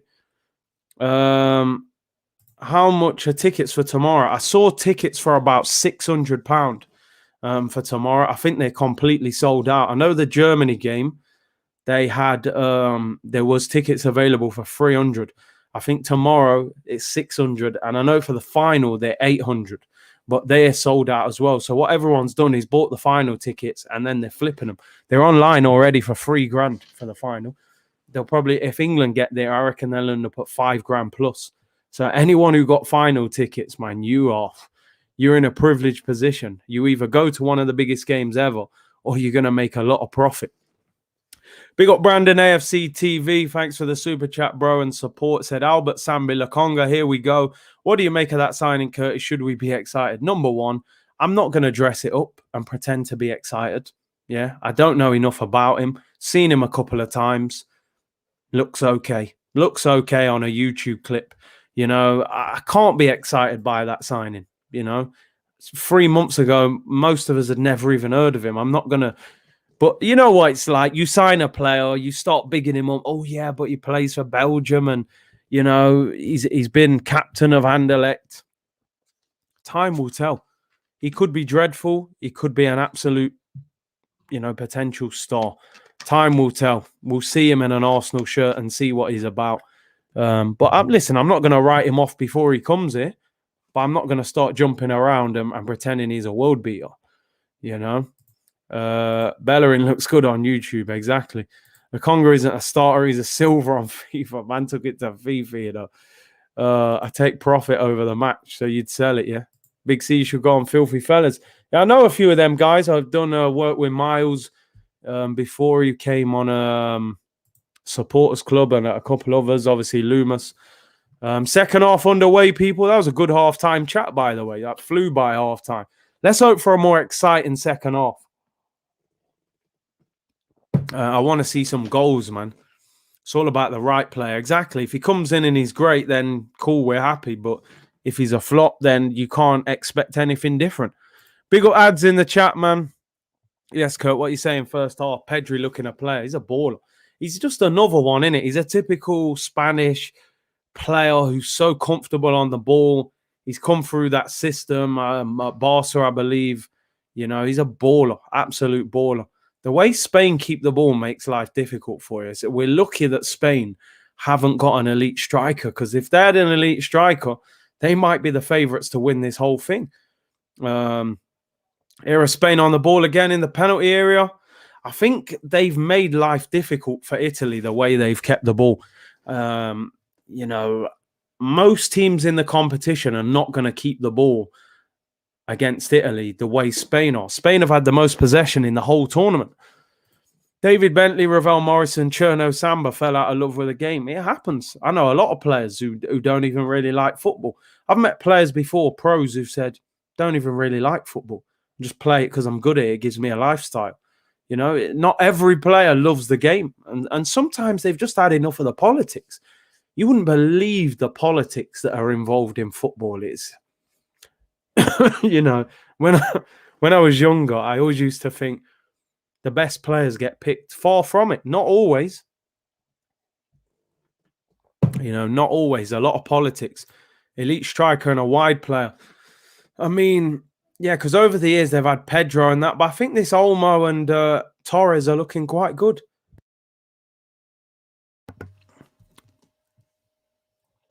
Italy like the counter-attacking football.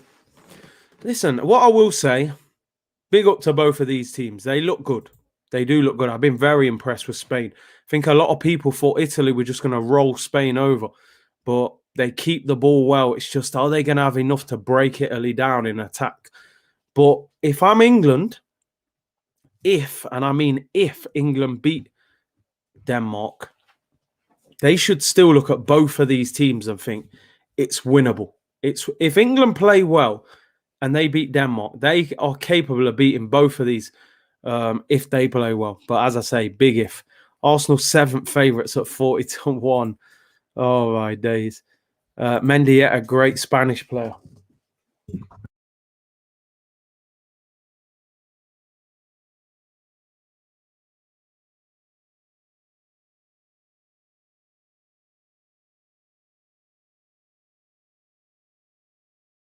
All right. Yeah, I don't know. What did I say about this goalkeeper? You know, kicks the ball out for a throw. Dodgy goalkeeper. I don't know how he's getting in the team ahead of De Gea. Yeah, sounds back. Apologies. I was just speaking. I can see how a pro can get burned out. Like, listen, a lot of these men are making first team at 16, 17. By the time they're 27, 28, they've had enough. 12 years of training every day, looking after yourself, going gym, can't eat certain foods, can't drink, you know. He acts. You knew what was going on, innit? No, it weren't even bad enough, but Simon is ish sign it. Yeah, I don't. Arsenal probably get linked with him next. That was a half chance there for Immobile. Puts it wide with his left foot. I have to admit, it hasn't been a great game so far. Try to do a podcast with former athlete about their journey career. Yeah, it would be good. It would be good to talk about things like that.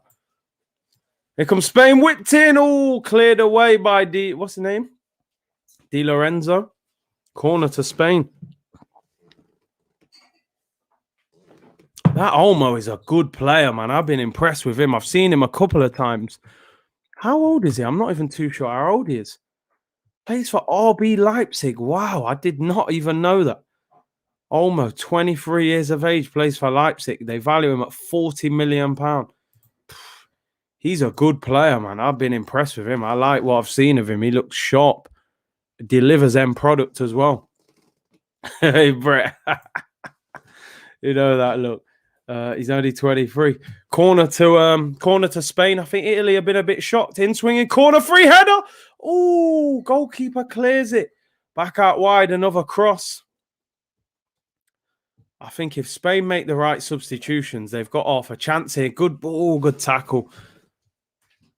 Simon giving me Almunia vibes.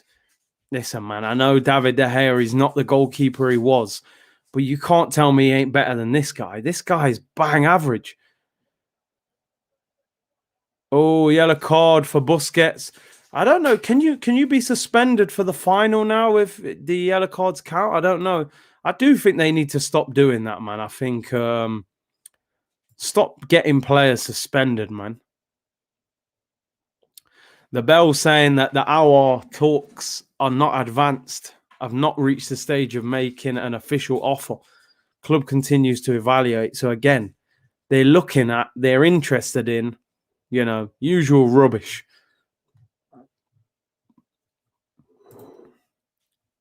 See, favourite Arsenal player. Current one, probably none. Overall, Thierry. Yeah, Bell saying there's no official offer. We're just interested. Usual. Big C, is there an Arsenal player you met and he had a terrible attitude? Not really, most of them are all right. They seem all right. Sometimes they're a bit quiet, but they seem all right. I remember Welbeck, met him a couple of times. He was a good character, always laughing and that. There's a few. They seem all right. I haven't really met any and been like, yo, this guy, man. They seem all right. Take a peek, FC. Yeah, we're just having a look, man. We ain't going to do nothing. Omri is on par with Bergkamp. A lot of people say that. I think he's slightly above. Spain, chance. Oh, shot over the bar from Busquets. I'm telling you, Spain are looking the more likely to score at the moment. They're surprising Italy. Italy are not keeping the ball well when they've got it. Spain seem to win it back. Good play there. Ayasabal pulls it back to the edge. Busquets tries to bend it. Doesn't really get it towards the corner. Ball was bouncing a little bit. Tries to whip it. It's not far over, though. It's a good effort. I think Donnarumma, I think he would have probably got there, but he was definitely close. Welbeck seems similar to Richards. Yeah, he's a bubbly character. Always smiling. Here come Italy on the counter-attack. Insigne. This could be a chance. They need to move the ball. Get the ball out wide in the penalty area. Italy shooting. Chance shoots and the goalkeeper saves it. Man said biscuits. Man like biscuits, Busquets. And now he's doing all right. He is on a booking though. Yeah, for me, I love Bergkamp, but I think Thierry's a little bit above him. And a lot of people say they're on the same level. But I just think without Henry, it couldn't have worked. His goals and what he was doing, I think Thierry was slightly above Bergkamp personally. I had another idea. Maybe we can do a call-in Arsenal fan discussion once every week. Yeah, possibly something we could look at. Get people on. Spain might win this. They do create. Imagine if you're a striker now in Spain and you're talented, you're thinking, get me in this team, I will bang goals in, because they create so much. What is a good season for you with Arsenal? Realistically, top 6, I think, and a trophy.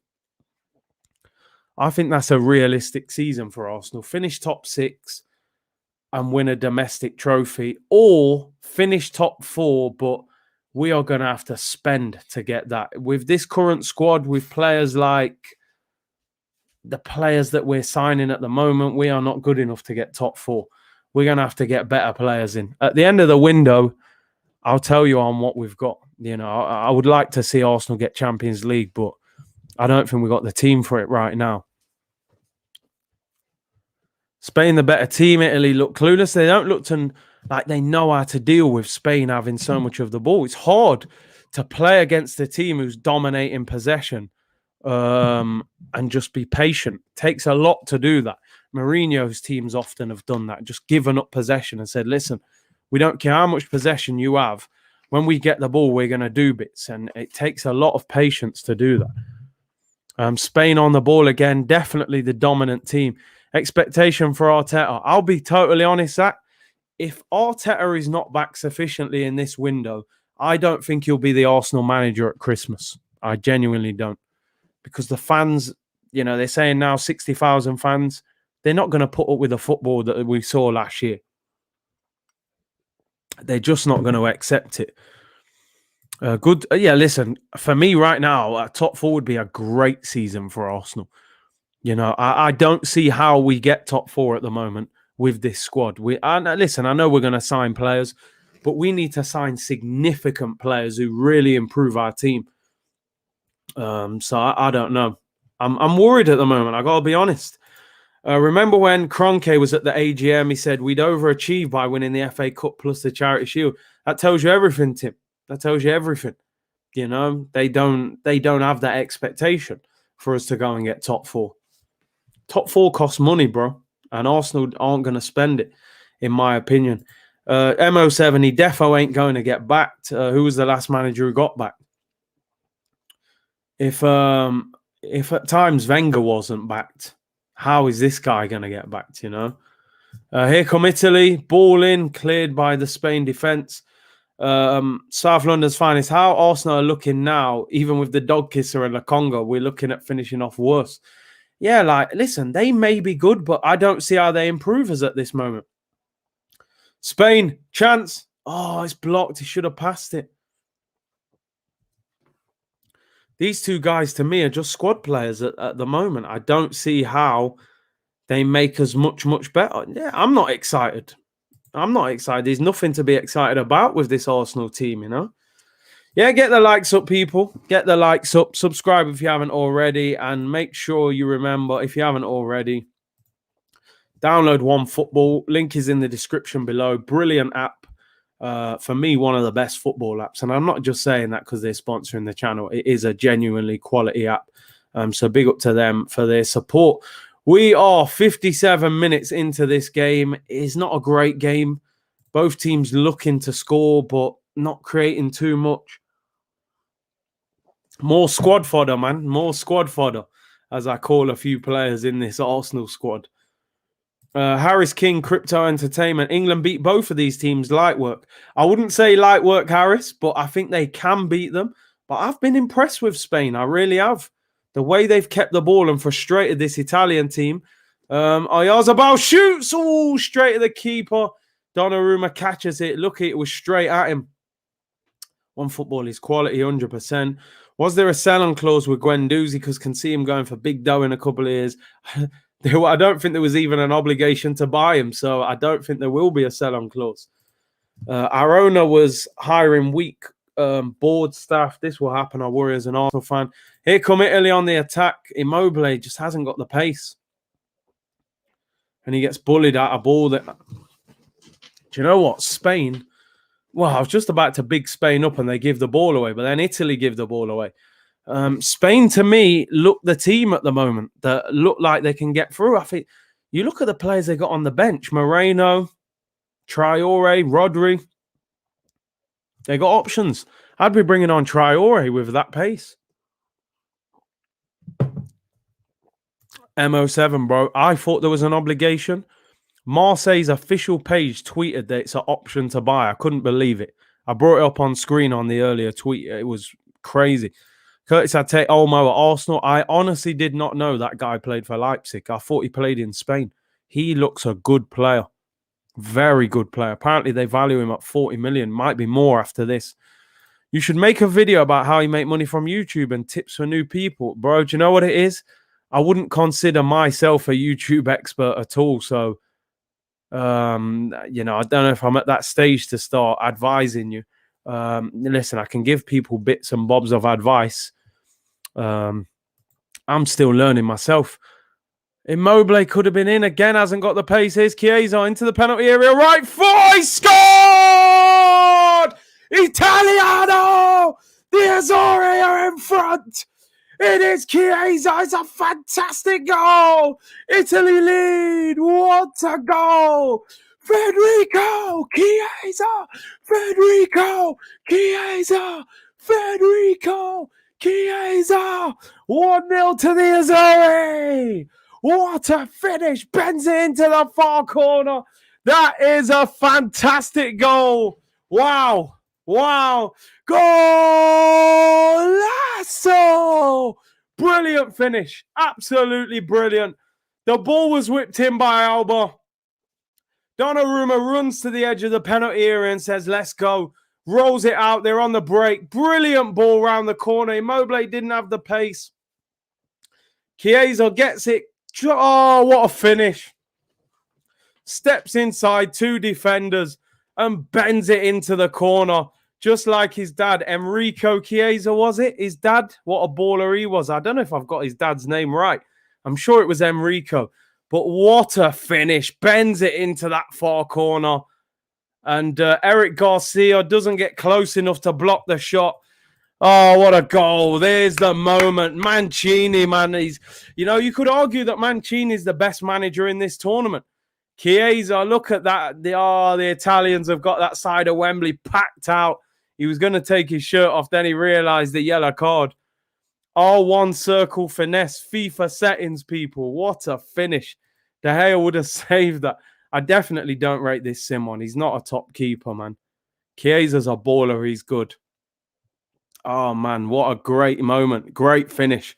Do you know what it is? I've always had a thing about Italian football, just growing up. Like I said, I feel like that was everyone's second league, man. Italian football was epic back in the day. Morata is on. Luis Enrique throws a striker on. Spain are going to have to go for it now. I didn't even see who's come off. I'm assuming it's Oyarzabal. I hope so, because his name, I think I've said it wrong about 10 times. Mancini is brilliant. I would love him as Arsenal manager. Berardi's come on for Immobile as well for Italy. Great commentary, Big C the GOAT. Hey, big up Majestic T. Federico Chiesa is a baller. Does he play for Juventus, I think? How was the keeper not diving? I mean, I don't know what he was expecting. I think we could all see he was going to try and bend it in the far corner. Channel 4 settings, man. James Richardson, ice cream on the table. I'm definitely going to do that on a stream one day. Newspaper, ice cream, James Richardson settings. Yeah, if Spain had a decent striker, they would have been in business. Yeah, he's at Juve. Good player. Ball whipped in by Alba, headed away. And it's out for a Spain corner. Chiellini cleared it. Buenos Aires Guni must be happy right now, bro. Such a shame Spain doesn't have a decent striker. Raul Villa Torres to Morata. It's a big downgrade, isn't it? It's a big, big downgrade. AC Milan, yeah, that was my favorite team in Italy. I think being an Arsenal fan, I always liked teams that played in red. Bro, your voice in the goal celebrations is so weird. I love it. Yeah, I go mad, man. I have to follow them Italian celebrations. Ball whipped in, headed away. Can Italy break? Nah, Spain, they go all the way back to their goalkeeper. Spain without the S. Yo, I'm telling you, they need that striker. It must be painful, man, when you've gone from these bad boy strikers to Morata, or they didn't even start Morata. Colonel says, the quality of football, man, come August, I'm going to be peed off. Enjoy it while it's here, because come August, we'll be watching Arsenal, and that will be pain. But let's hope we sign some players and things improve. But I've enjoyed the Euros. I've felt like I've relaxed and just enjoyed football. And obviously, we got the World Cup next year. Morata or Lukaku? Lukaku's better than Morata, man. Way better. Trezeguet was a beast, wasn't he? If Spain had a striker, they would have scored too. They've had some good chances. Gunavettel looks like Italy-Denmark final. Listen, and I'm not even just saying it because obviously England. No one don't want to see Italy v Denmark final, man. You want two heavyweights. You know, Denmark are decent. They're a middleweight, man. They're not a heavyweight. I know England haven't won anything, so in theory, they're not even a heavyweight, but we know the reputation, the size of their players. Ball whipped in. What a chance! Oh, my days. Headed wide. He's surely offside there. Luis Enrique's got his hand in his head in his hand, should I say. 58k in Wembley. That's great to see. Is he onside here? Surely he's offside. Ball was whipped in. He's going to be on, isn't he? Oh, he's onside. What a miss. He's 6 yards out, free header. He flicks it wide. That is an absolutely unbelievable miss. That is an unbelievable miss. Oh, my days. I thought he was offside, so I was like, I don't matter anyway. He's about half a yard onside. That is a shocker. 6 yards out, floated in, just flick it into the corner, make contact, and he flicks it wide. Timo Ayazabal, he is still on the pitch, yeah? Oh, man. That is a crazy miss. Oh, mate, the Turkey Dark Horses. I don't remember that. That's so far ago now. I don't remember. I don't even remember saying it. Oh, dear. Spain, ball whipped in. Now they can put crosses in because Morata does have some, physical presence. Lentini, yeah. I remember that name. Here comes Spain on the attack. Azpilicueta whips it in, cleared by Chiellini. Ain't that his second miss yet? In the first half, ball was into him, heavy touch. Man called England a heavyweight. I mean heavyweight, not in terms of like what they've achieved, obviously, in a long time they haven't. But do you know what I'm saying? In terms of a lot of their players, they've got a lot of big players that would go for a lot of money if they were sold. Spain, oh! Shot wide again. Olmo this time, edge of the box. Another good chance. Spain can't finish. Someone just put it in. Ayazabal, flicks it around Chiellini. Olmo comes in. He's holding him off. He slices it wide. Damn. I thought surely it was 1-1. That's a great chance again. Edge of the box. Ball's bouncing. Just hit it on that half volley. Slices it wide. Leonard, no, I forgot it, mate. I don't remember anything about it. Dark horses? Nah, no chance. Good job we didn't bet on that. Here come Italy, one more goal, and I think they'll think it's over. Wow, how is that not a free kick? This ref does not mind letting tough challengers go, man. That looked like a foul. Italy have the ball back, although they've given it away as Morata. Nutmegs the defender. Does well. He's got 3 players on him, and he loses it. And Italy come away with a ball. Inaki Williams plays for Spain. Yeah, he's not in the Spanish squad, though, is he? I haven't seen him involved. Is he on the bench? But I do know him. Bilbao player, very quick. FIFA legend, rapid. Oh, here come Italy. Oh, shot is saved by the goalkeeper's legs. Italy starting to turn the screw. Clive said, Curtis, England v Italy final. Let's hope so, man. I mean, in terms of England, I really hope they make it. England against Italy will be absolutely epic. Ferdinand, Terry, Campbell. For me, Ferdinand, I think, was the best out of the 3. Hardly ever went to ground. You know, Barcelona wanted him. I think he could have played for any team in the world because his style, it was like a player from abroad playing in England. So for me, Ferdinand, I think Terry lacked a yard of pace. Campbell faded towards the end of his career. I go Rio, I got to be honest.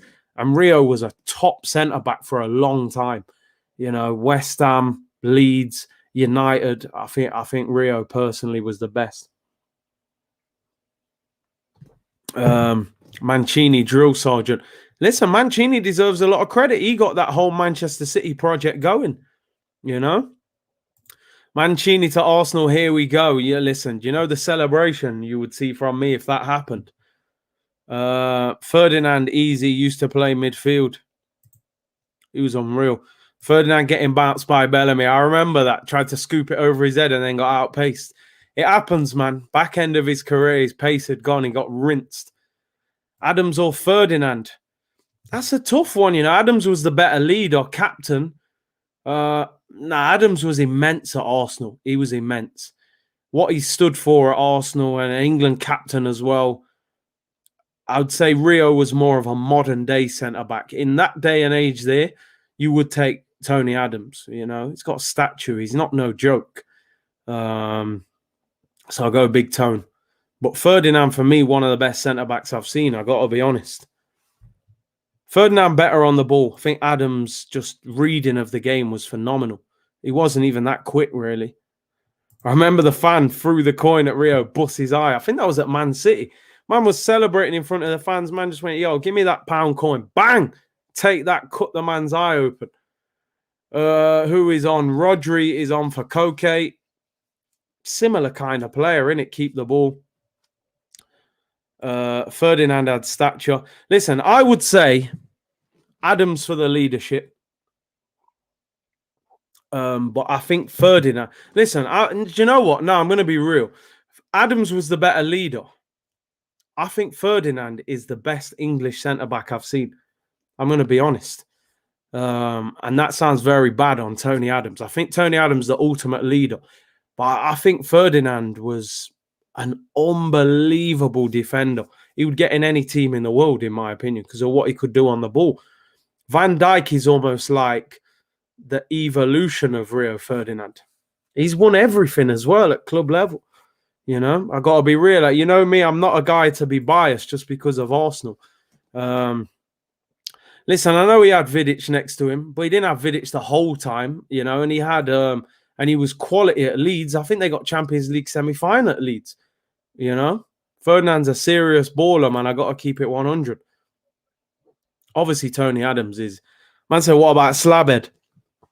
Slabhead scores the winner against Italy. And we'll have that convo, you know, the big fridge. Adams and Ferdinand, yeah, that would be a great partnership. It would. The leader and then the guy who can get on the ball and play, you know. For me, Ferdinand, listen, you know me, people. I'm not biased just because I'm an Arsenal fan. Ferdinand, for me, is the best English centre-back that I have seen. I just think he was that good. His reading of the game, hardly ever had to slide tackle, was brilliant on the ball. You know, I just think he was excellent. Italy are on the attack here.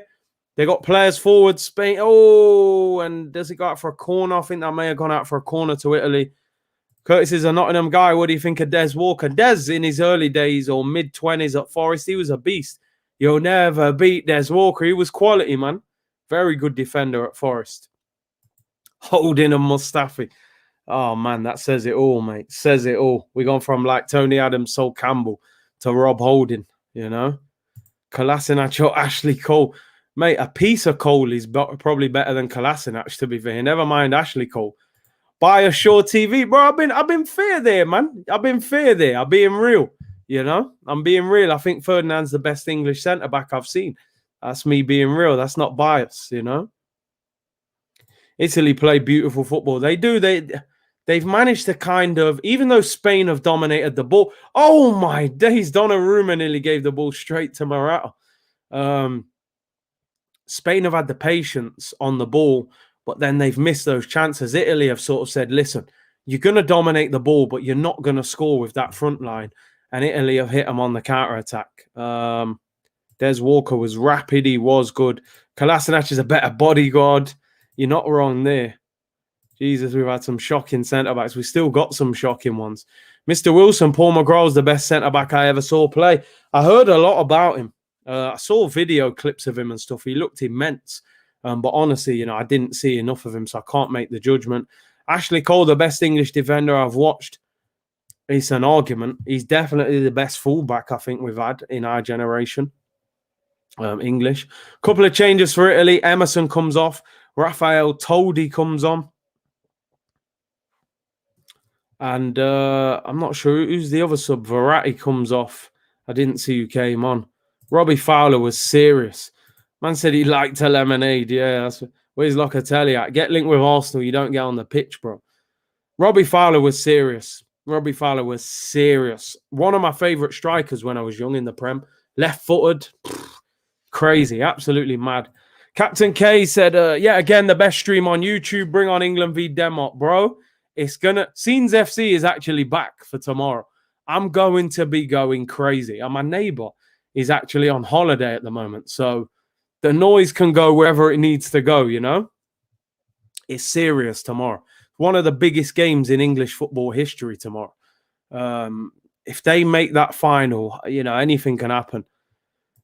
Big up Pep Terry says, big up Big C. I Smith said, Man City's good. What's this? You sending in Man City songs, yeah?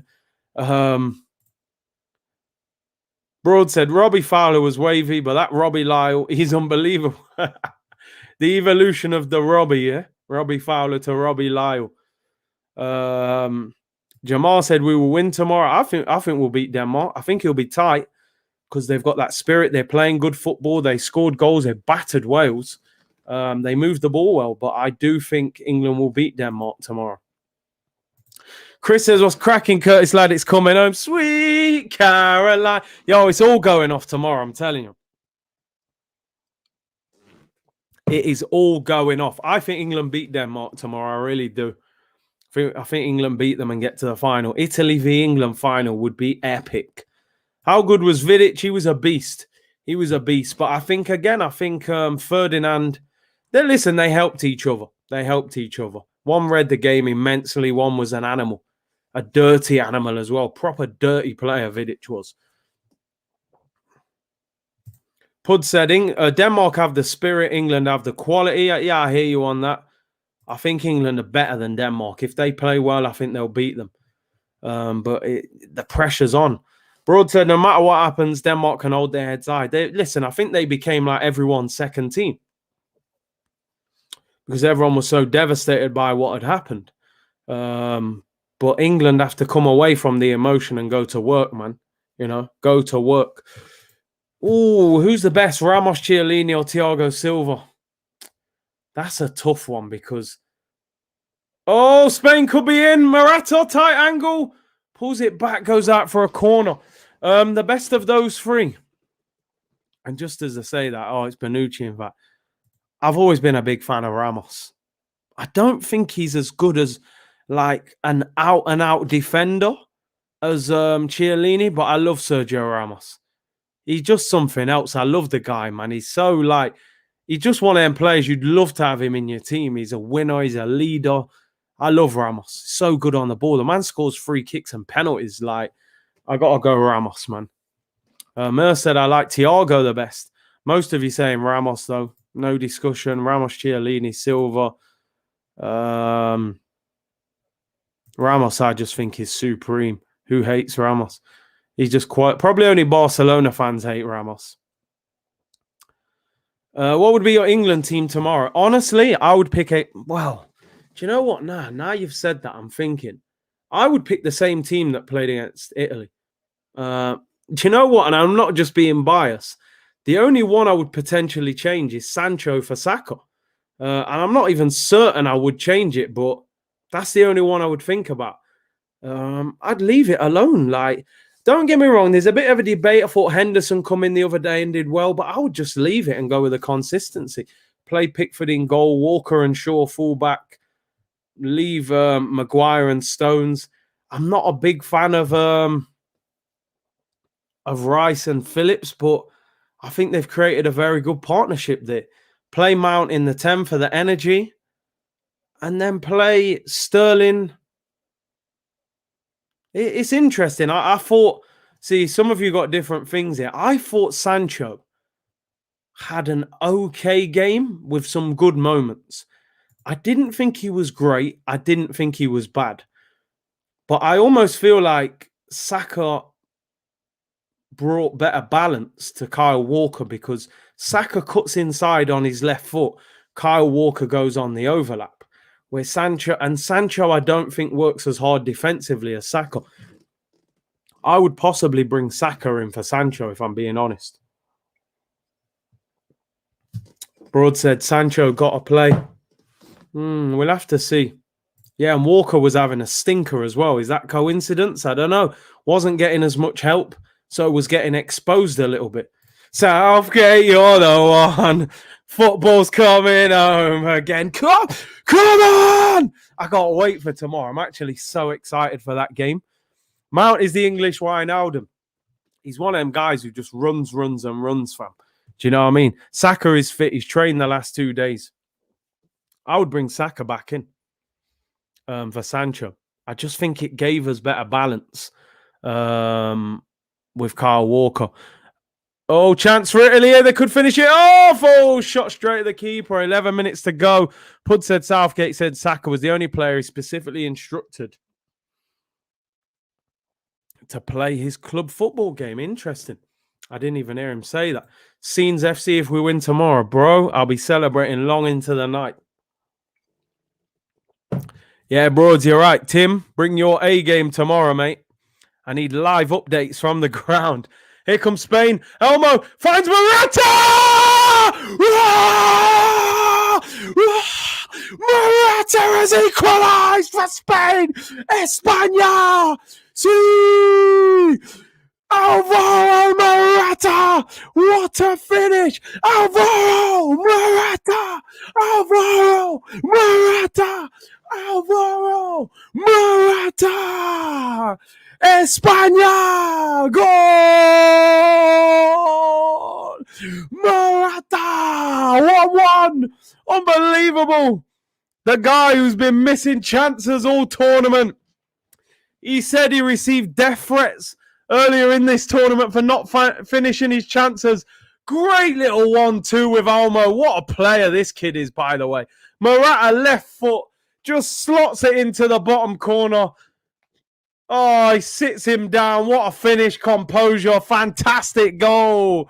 Wow. Wow.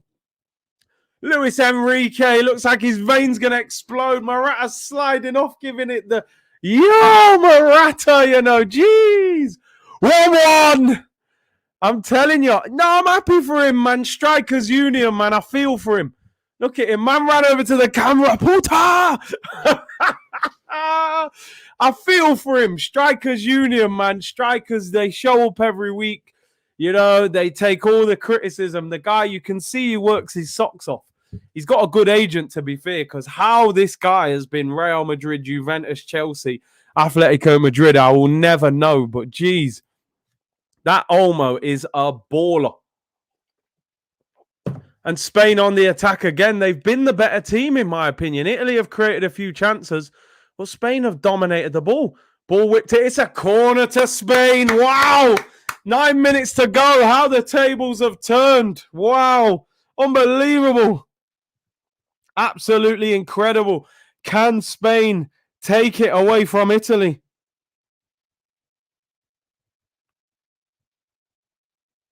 Dani Olmo. Baller.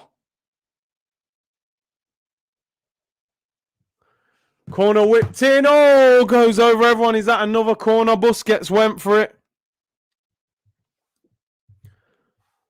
Ball was whipped in. Keeper was scrambling. Oh, do you know what? I feel for Morata. I really do. I don't know why I've got sympathy for him. The guy's probably on 150 grand a week. But as a striker, it don't matter when them things happen. You can just see the pain, man. I told you, Curtis, Italy weakens once they start making subs and their best players come off. Tomorrow morning, yeah, Arsenal will be linked with Olmo, no doubt about it. Puta! Yo, man, like Olmo, you know, what a baller. Great little 1-2. Morata, what a finish. Just sits down Donnarumma and slots it. We rejected Olmo 3 years ago. Is that true? I hope not. Another one that got away. Danny Ings is better than Morata. I mean, Danny Ings plays for Southampton. Morata plays for Atletico. So, you know, I hear you. Maybe he is better, but It's where you're at, isn't it? Sometimes not about where you should be. That's a rude. Yeah, apologies, but man, only know the odd word in certain languages.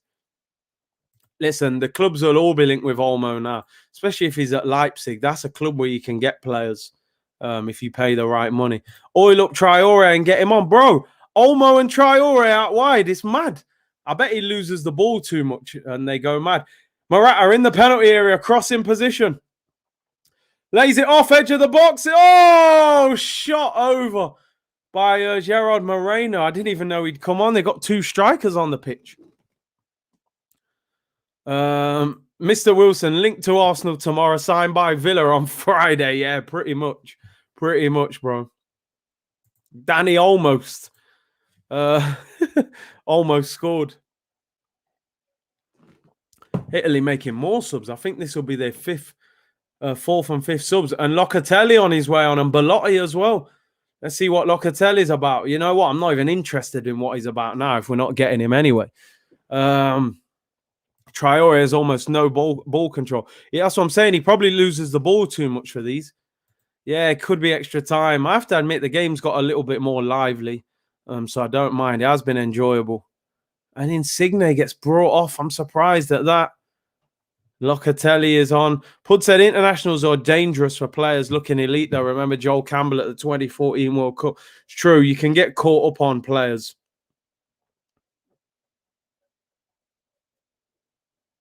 Yeah, man.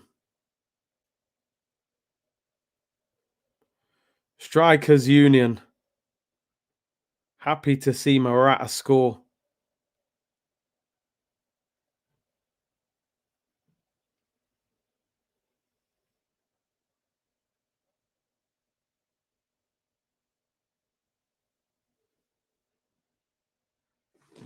Wow. What we got? 5 minutes to go, people. Spain looking the more likely now. How will we need baby oil? I've hardly seen them bring Traore on in this tournament as well. Locatelli Guna. Man said, nah, bro. Man said no. No to Arsenal. Would you take Morata? No, I wouldn't. I wouldn't. I know I'm bigging him up and saying, I'm defending him, but yo, you can't miss that many chances, bro. I'm sorry. We ain't got time for that.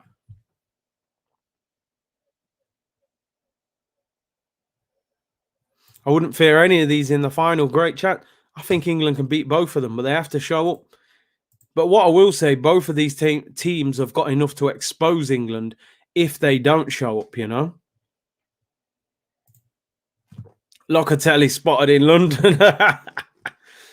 Someone will try and say that as well. I've seen Locatelli in London. Oh, yeah, he's playing for Italy at Wembley, mate. Nah. He's looking at houses. He's signing for Arsenal. You know how that goes, man. Let's have a look. Check Buffon or Neuer or Casillas. My favourite was Buffon, to be honest. Yeah, the game's livened up now. We needed a couple goals, didn't we?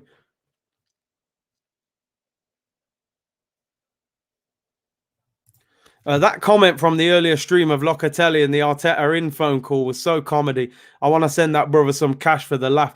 Bruv, that was an epic super chat. The way you broke it down was just banging, bruv. I loved it. Yeah, that was quite... Anyone who hasn't watched the stream earlier, it was a good one. I know I say that all the time, but it was a good one. Like, it was a real good one. Bro, do you rate Grealish? Grealish a baller, fam. Absolute baller. Here comes Spain on the counter-attack. Italy have got bodies back, but here's Morata into the penalty area. Oh, what's he doing? And there is the Morata. That's why you can't sign him. In the penalty area, crossing opportunity, has a heavy touch on his right foot and runs it out. I mean, they showed you his finish. The finish was good, but that just then from Morata, that is the problem with him. That is the problem. Danny almost spotted in London. Rumours of an Arsenal move. BBC Sport, innit? More. Every now and then the man just disappears. That's the Morata we know. He tries so hard that you feel sorry for him. Do you know what I mean? You're like, yo, man, come on. He looks like he's going to cry. I'm like, yo, just someone give him a goal, please. A penalty or anything. Factory settings, Morata. What have Italy got left? They've I don't know, it's strange performance second half. Like you said, I don't know if the substitutions seriously weaken their team. I don't think Spain have even brought Thiago on yet. Morata is the underdog. You just have to like him. Yeah, you want him to do well, but sometimes it's mad with him. Morata just displayed an Arsenal moment. The Italian fan is crying. He can't hack it. Yo, they might give him 20 grand. You know what I mean? That German kid who was crying, they raised 20 grand for it.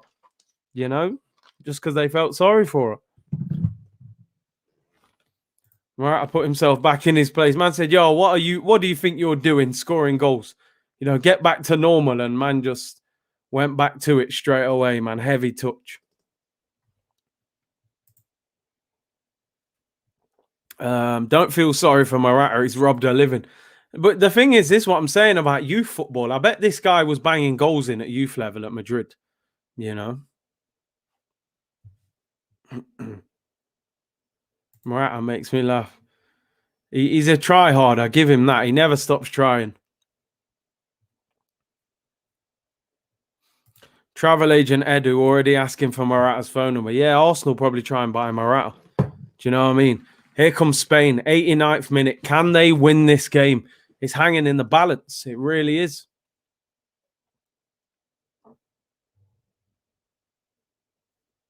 They've got the ball at the back. Aymeric Laporte, they're pushing forward now. Spain, great little ball. This could be a chance. They got bodies out wide here. Oh, it goes. Oh, they're appealing for handball. Oh, they're appealing for handball. Ref says no. I'm sure they'll do a VAR check. Italy are on the break. Spain have got a lot of bodies back. They've got bodies back quickly here. And they win the ball back. Was that a handball?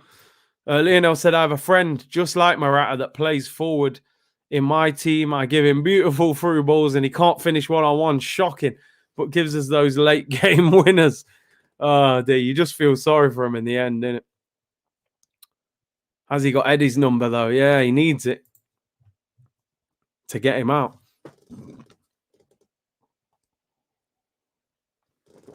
They're not even doing a VAR check on it. Unless Morata is represented by Kia. Yeah, exactly. Edu ain't negotiating no one. Here comes Spain. Little ball in behind. It's cleared. It's a corner to Spain. 3 minutes added on. We're already nearly a minute in, and they're doing a VAR check. I mean, it hit his hand twice, Chiellini. Ref says no. It's difficult to give that. It is handball, but you're not going to give a penalty in a European semi-final for that.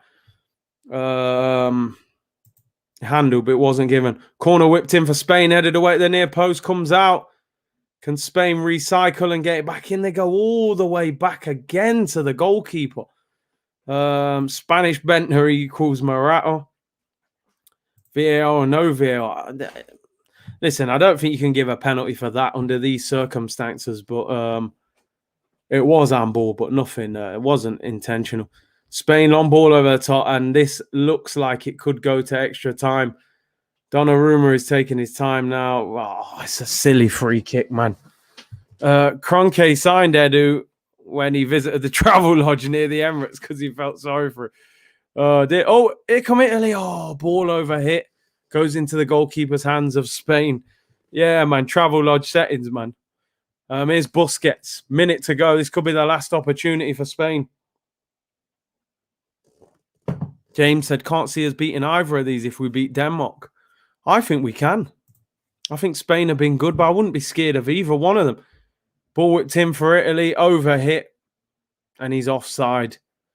Italy have not been great second half. But they did score a good goal. I hope on Italy because I bet $200. Wow. You get the likes up, people. It looks as if we're heading to extra time. 20 seconds to go. Spain on the ball. Ball out wide to the left back. Can they get a late winner? There's 10 seconds to go. It's going to extra time. It's going to extra time. We'll have another 30 minutes. Ball down the line. The 3 minutes are up. Oh, Spain, one last opportunity. They're going crazy. got into a good position, and the full-time whistle goes, people. We are heading for extra time. Italy won, Spain won. Bruv, I'm telling you, man, I weren't really looking for extra time. I was hoping for a late winner. As much as I'm enjoying parts of the game, it has still been a bit of a boring contest. And Spain looking the better team to me. They look a bit more energetic than Italy. I don't know if the Italian subs have really strengthened their team that much. Yeah, ref moving like the FIFA refs. You've got a great attack on, they just blow full time, Gonna nap for 10 minutes. Bro, I don't blame you, man. If I could, I would just nap on stream for 10 minutes. Just go sleep for 10 minutes. Definitely not the best of games. It's coming home, England 3-0 against Denmark. Listen, extra time is very good for England as well,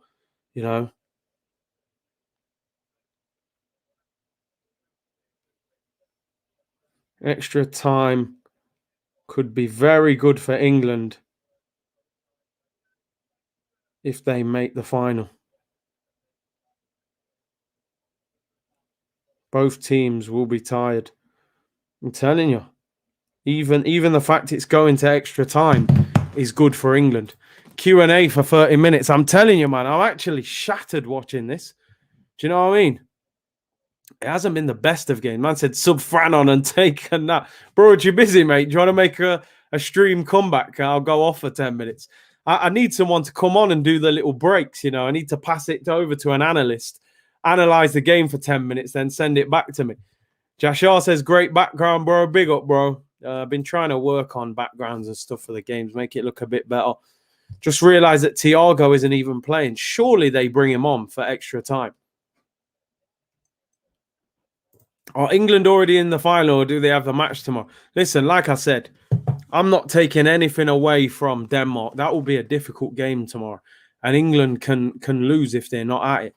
But at the same time, they shouldn't be scared of either one of these two. They should be looking at these thinking at Wembley with 60,000 England fans there.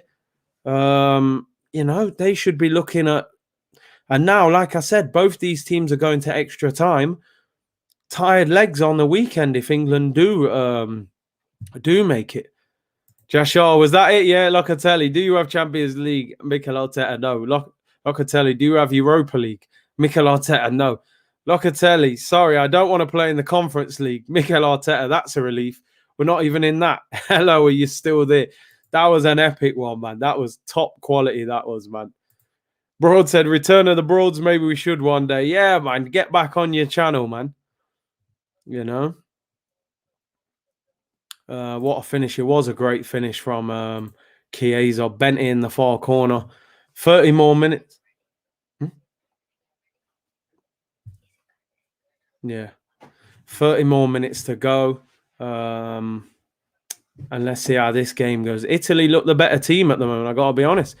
Beat the team in front of you first before looking ahead in this Euros. Anything can happen. I hear you on that. Happens a lot. Happens a lot, man. That was a goated comment, man. That was legendary, man. 30 more minutes. I miss the days of golden goal, man. Score first and end it, Now it's like, got to play the whole 30 minutes. I'd rather it went to penalties. Penalties is actually very exciting.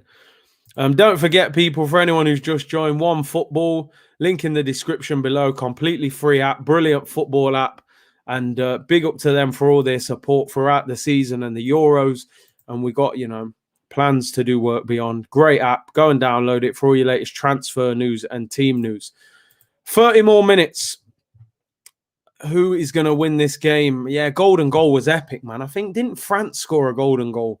David Trezeguet back in the day, man. Was it the Euros against Italy? I think Spain have been the better team. Henri Confederations Cup, the return of Broad. Seriously, in 2021, surely we've seen everything else. Broad's comeback, late night streams, man. Here we go, people. We are in line for 30 more minutes of Spain against Italy. Spain definitely looked the better team towards the end of that second half. I haven't looked at the stats, but I'm sure they would have had more possession. as we go to extra time and Spain kick us off. Why did they get rid of the golden goal rule? Yeah, I don't know. I thought that was actually quite good. Pud said, I even remember the silver goal at 2004 World Cup. What a disaster. Wasn't that you had to play until the end of that half or something of extra time? Something crazy like that. I think if you scored in the first half, you played till half time, and it's something mad like that. Broad streams, 3 hours of shadow boxing, I'm telling you. Laurent Blanc v Paraguay in the 98 World Cup golden goal winner. They never know what to do they? Constantly changing. Here comes Spain. That's a foul. That's a free kick. Italy are faltering, I'm telling you. Dani Olmo wins a free kick. Dirty little turn there. Skips away, just grabs him and pulls him. Yeah, that's the one, Curtis. Yeah, I thought it was, yeah. Brett said, I'm thinking Italy to win it in extra time. Pulling for Spain, though. Free kick to Spain now. Jordi Alba, probably 40, 45 yards out. Good crossing situation. In fact, he leaves it to Olmo. It'll be an in-swinging free kick. And Spain have got plenty of players forward here. Italy defending on the edge of their penalty area. They need a good delivery. Whips it in. Doesn't get much power on it. It's headed away by the Italians. That's a free kick to Italy on the edge of the box. This could be a long 30 minutes. I'm not going to lie. Either it's making my eyes tired and everything, man. Julda Amadou says, thank you very much for the super chat, by the way. Much appreciated. Big up Big C. Looking forward to Argentina v Colombia over here in the US. Arsenal should be looking at Paqueta of Brazil. He is a top midfielder. Do you know what? I mean, if this game doesn't put me to sleep, I'm trying to watch that game. I know it's at 2 a.m. Is it 2 a.m.? Let me just check. 2 a.m. kickoff. Yeah, 2 a.m. it kicks off UK time. If I stay awake, I will watch that. I won't be streaming that game, though, unfortunately. But I may do the final of the Copa America, especially if it's Argentina against Brazil. Long 30 minutes, but we're here, man. If you're committed, you're watching, the least I can do is host properly, you know. We have to put the work in. Broad said, love when Lee Judges doesn't celebrate the Harry Kane goals. What a guy. What do you make of that? You know, that's a good point, Broads. What do you make of that? Lee Judges says he can't celebrate a Tottenham player scoring, even if it's for the country. What do you think of that? I mean, I get it. I do get it. But I just get caught up in, you know, it's different. It's a different thing, you know. Late night stream would be sick. I know, man. You know what it is? I can't guarantee I would even be awake. Imagine me saying, yo, 2 a.m., join me, Argentina. Man, just don't turn up. But for the final, I'll definitely try and do it. I love Lee, but it's a bit extreme for me. He is old school, but to me, I don't know. I can adjust to it. I think if he scores for England, it's different. He's not biased. Man, like Egg Fried Royce, you know, what a name. Imagine players had that kind of mentality. That's what I mean. If a player can play with players and they're the ones in that rivalry, then I think fans can get on with it. Brazil, Argentina, you got to. Listen, I'll be all over that. I'll stay up late for that. That could be history in the making. Messi winning his first international trophy. And obviously, someone was saying earlier that Neymar wasn't in the Copa America win for Brazil. Best free kick taker you've witnessed. To me, the best free kick taker is the one who scores the most. I would say Juninho of Lyon. He was a serious. Mihailovic as well. Them two were scoring a lot. They weren't the most exciting. I think Beckham, Roberto Carlos, Cristiano Ronaldo, their free kicks were more exciting. But their numbers in terms of how many they took and scored was not the same. Bend it like Beckham. Yeah, for real. Late Shore TV, 2 a.m. more like 2 p.m. So, yo, man said, yo, I'm going to turn up at 2 p.m. Allow me, bro. Big C collab with Lee Gunner if you can. Listen, I'm always. Did you know what? I collab, but not with too many people, really. You know, I was going to say I collab with a lot, but at the same time, not too many. You know, it is what it is. What will be, people. Don't forget, though, Kevin Campbell tomorrow at 2. Lauren Robert, what a left foot. What a left foot. Zola, Ward-Prowse, Pirlo, Matt Letitia, Nakamura. Van Hooijdonk, yeah, he was brilliant at free kicks. He had a pretty good record. Yo, I'm telling you, I'm up late anyway, so it's a minor. I could do it. Sorry, don't worry, man. I probably brought that on myself. Belotti is on the floor holding his back. The extra time is pretty much as exciting or not exciting as the game was. It's had moments where it's got really exciting and then it's got boring for like 10 minutes. Payet was very good. Del Piero, Zidane, Messi, all very good free kick takers. Spain have got the ball. Italy have definitely dropped off since they've took players off. Roberto Carlos, yeah, he was amazing, man. Scored a few bangers. Broad said, I'm a nap. This game's finishing me. Cannot wait to hear Kevin Campbell's views on Arsenal transfer activity. I mean, I don't know how you can defend that lack of transfer activity, but maybe he'll have some news for us, man. I remember bringing him on last year summer on deadline day, and off camera, I remember we were saying on that day, are we going to sign Aouar or Thomas Partey? And all the time before the stream, he was like, don't worry, we're buying someone today. And I was like, but how do you know? He said, trust me, we're signing someone. I thought it was the usual Kev or overly optimistic. Obviously, we signed Thomas Partey at like 11 o'clock that night. So I hope he's got some news for us, or even if he says it off camera, you know. Spain on the attack. That is a free kick to Spain in line with the penalty area towards the touchline, crossing position. I said, it's the Euros. It's the Euros. No, KC streams always goated, but Curtis, it's the players. Well, I'm sure he'll say it at some stage. Olmo again, still running riot, even in extra time. What a game he's had. Wins a free kick. And let's see what they can do from this. Good crossing position. The Italian fans looking a little bit fed up. You know, I think a lot of the Italian fans and a lot of pundits felt like they were just going to come here and roll Spain over. Free kick. Olmo whips it in low. Oh, comes back out. It's a chance. Shoots. It's blocked. It goes wide.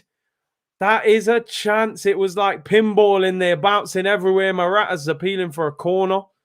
It was a different free kick. Drilled it hard and low. Great free kick. Keeper saved it. Shot back in. Wow. What a chance. What a free kick. I mean, that looks like a penalty to me, but they're not even checking it. He literally pulls him down to the floor. I said, but Curtis, it's you. It's the weather. Who wins if it's pens?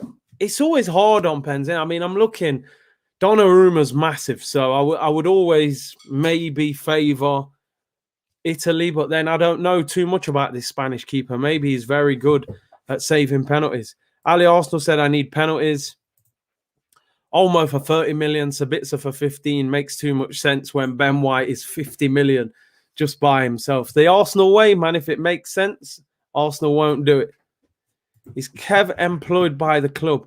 I think he works with the club. He does do some work with the club.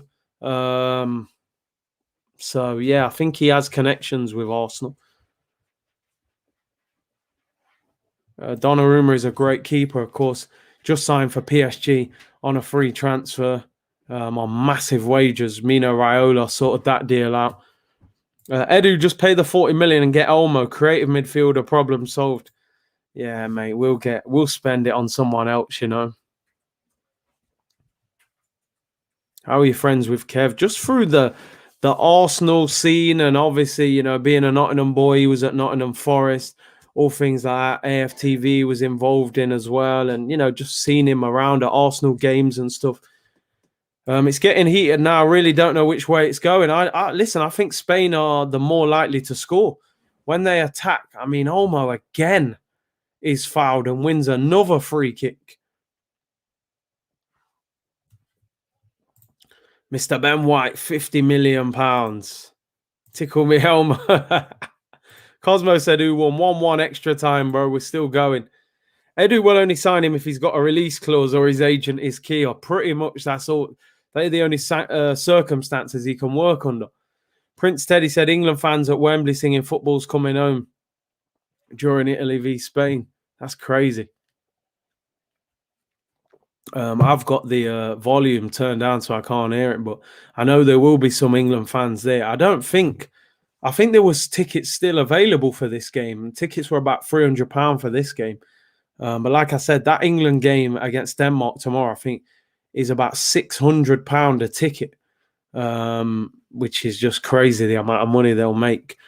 Lionel said, I'd rather get Lewis Dunk for 15 mil. Lewis Dunk's decent. I think he'd actually cost more than 15 mil. I think he's Brighton's captain. But I hear what you're saying. VAR guy's falling asleep. I don't blame him, man. This is survival at this point. 20 minutes left. We're just trying to get through it. I'm hoping, you know what, penalties would add some excitement and drama at the end of the game, you know. It's now stadiums are going to be full. Will there be live streams or vlogs? It may be a mixture of the two. It just depends, really, because the government didn't announce whether you can go to away games or not. Oh, ball whipped in. Oh, goal chance for Spain. It's cleared. Goalkeeper was scrambling at the cross. It fell to the edge of the box. Didn't really hit the shot well, and it was blocked. It could be streams and vlogs, but I will have to weigh it up, man. I don't know. I'm looking forward to going back to the Emirates, but at the same time, I like doing the watch-alongs. I think it'll be a mixture. But like I said, if I go to games, I will start vlogging games. Pedri is an absolute baller. Absolute baller, mate. The way the guy just keeps the ball, how comfortable he is on the ball. Baller. Donnarumma actually did well there. I thought he was flapping, but he managed to win the ball. Let's have a look. Abdullah is saying they want 25 to 30 million euros for Awar. I mean, listen, they may want that, but will we pay that? And will there be teams of a higher standard, Champions League teams that think, you know what, we'll take that? And that's the problem. You know, that's where the problem is with Arsenal. But hey, let's see. Italy on the attack there, and they lose the ball. They haven't had the ball for a while. They really haven't. I didn't realize Pedri is 18 years of age. This is the thing. Pedri has completed 100% of his passes in this game. I mean, that is crazy. The Barcelona way. These men know how to keep the ball. What a player. And like Curtis said, it's survival at this point. Bro, I'm telling you.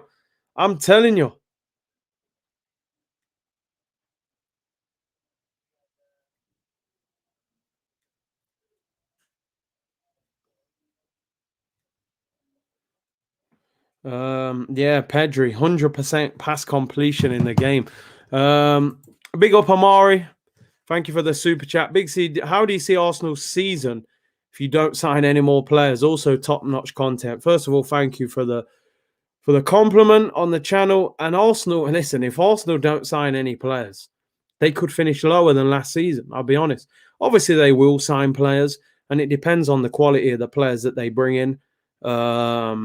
But they need to bring in quality. They have to bring in quality. If they don't get the right players in, it's going to be a long, hard season. And I don't see this manager going beyond Christmas if they don't get the right players in. LG92, Curtis, has Edu actually negotiated a deal yet? He only got Partey on a release clause. I don't think he has. Certainly not a major deal, you know. Pablo Mari was cheap. I think he had a release clause. Cedric was a free. Matt Ryan and Odegaard were loans. You know, he hasn't really negotiated anything. Big C, Spain will pass the life out of any team. You've got to be patient. Spain's weakness for me is their back four. You've got to hurt their defense, and I don't think their goalkeeper is that good. I honestly don't. So if England were to play Spain, they would have to be patient. Let them keep the ball, win the ball, and spring them on the counter-attack with the likes of Sterling and you know, people like that where their pace is. Here comes Spain. Ball gets crossed in. It's cleared. Oh, and Italy managed to clear it. Italy are hanging on. Yeah, get the likes up, people. I haven't checked what we're on, but smash a like, subscribe if you haven't already as well. Let's hit that 30k for the start of the Premier League season. Dani Olmo quality, he's been absolute quality this game. Him and Pedri are the standout players. Sterling for player of the tournament. I think it depends how the season goes from how the tournament goes from tomorrow to, and if we make it and if he does bits in the final. If Sterling scored tomorrow and in the final, player of the tournament, especially if England won it. But it depends how the next couple of games go. Would you take Enrique at Arsenal? It's funny because Enrique was unbelievable at Barcelona.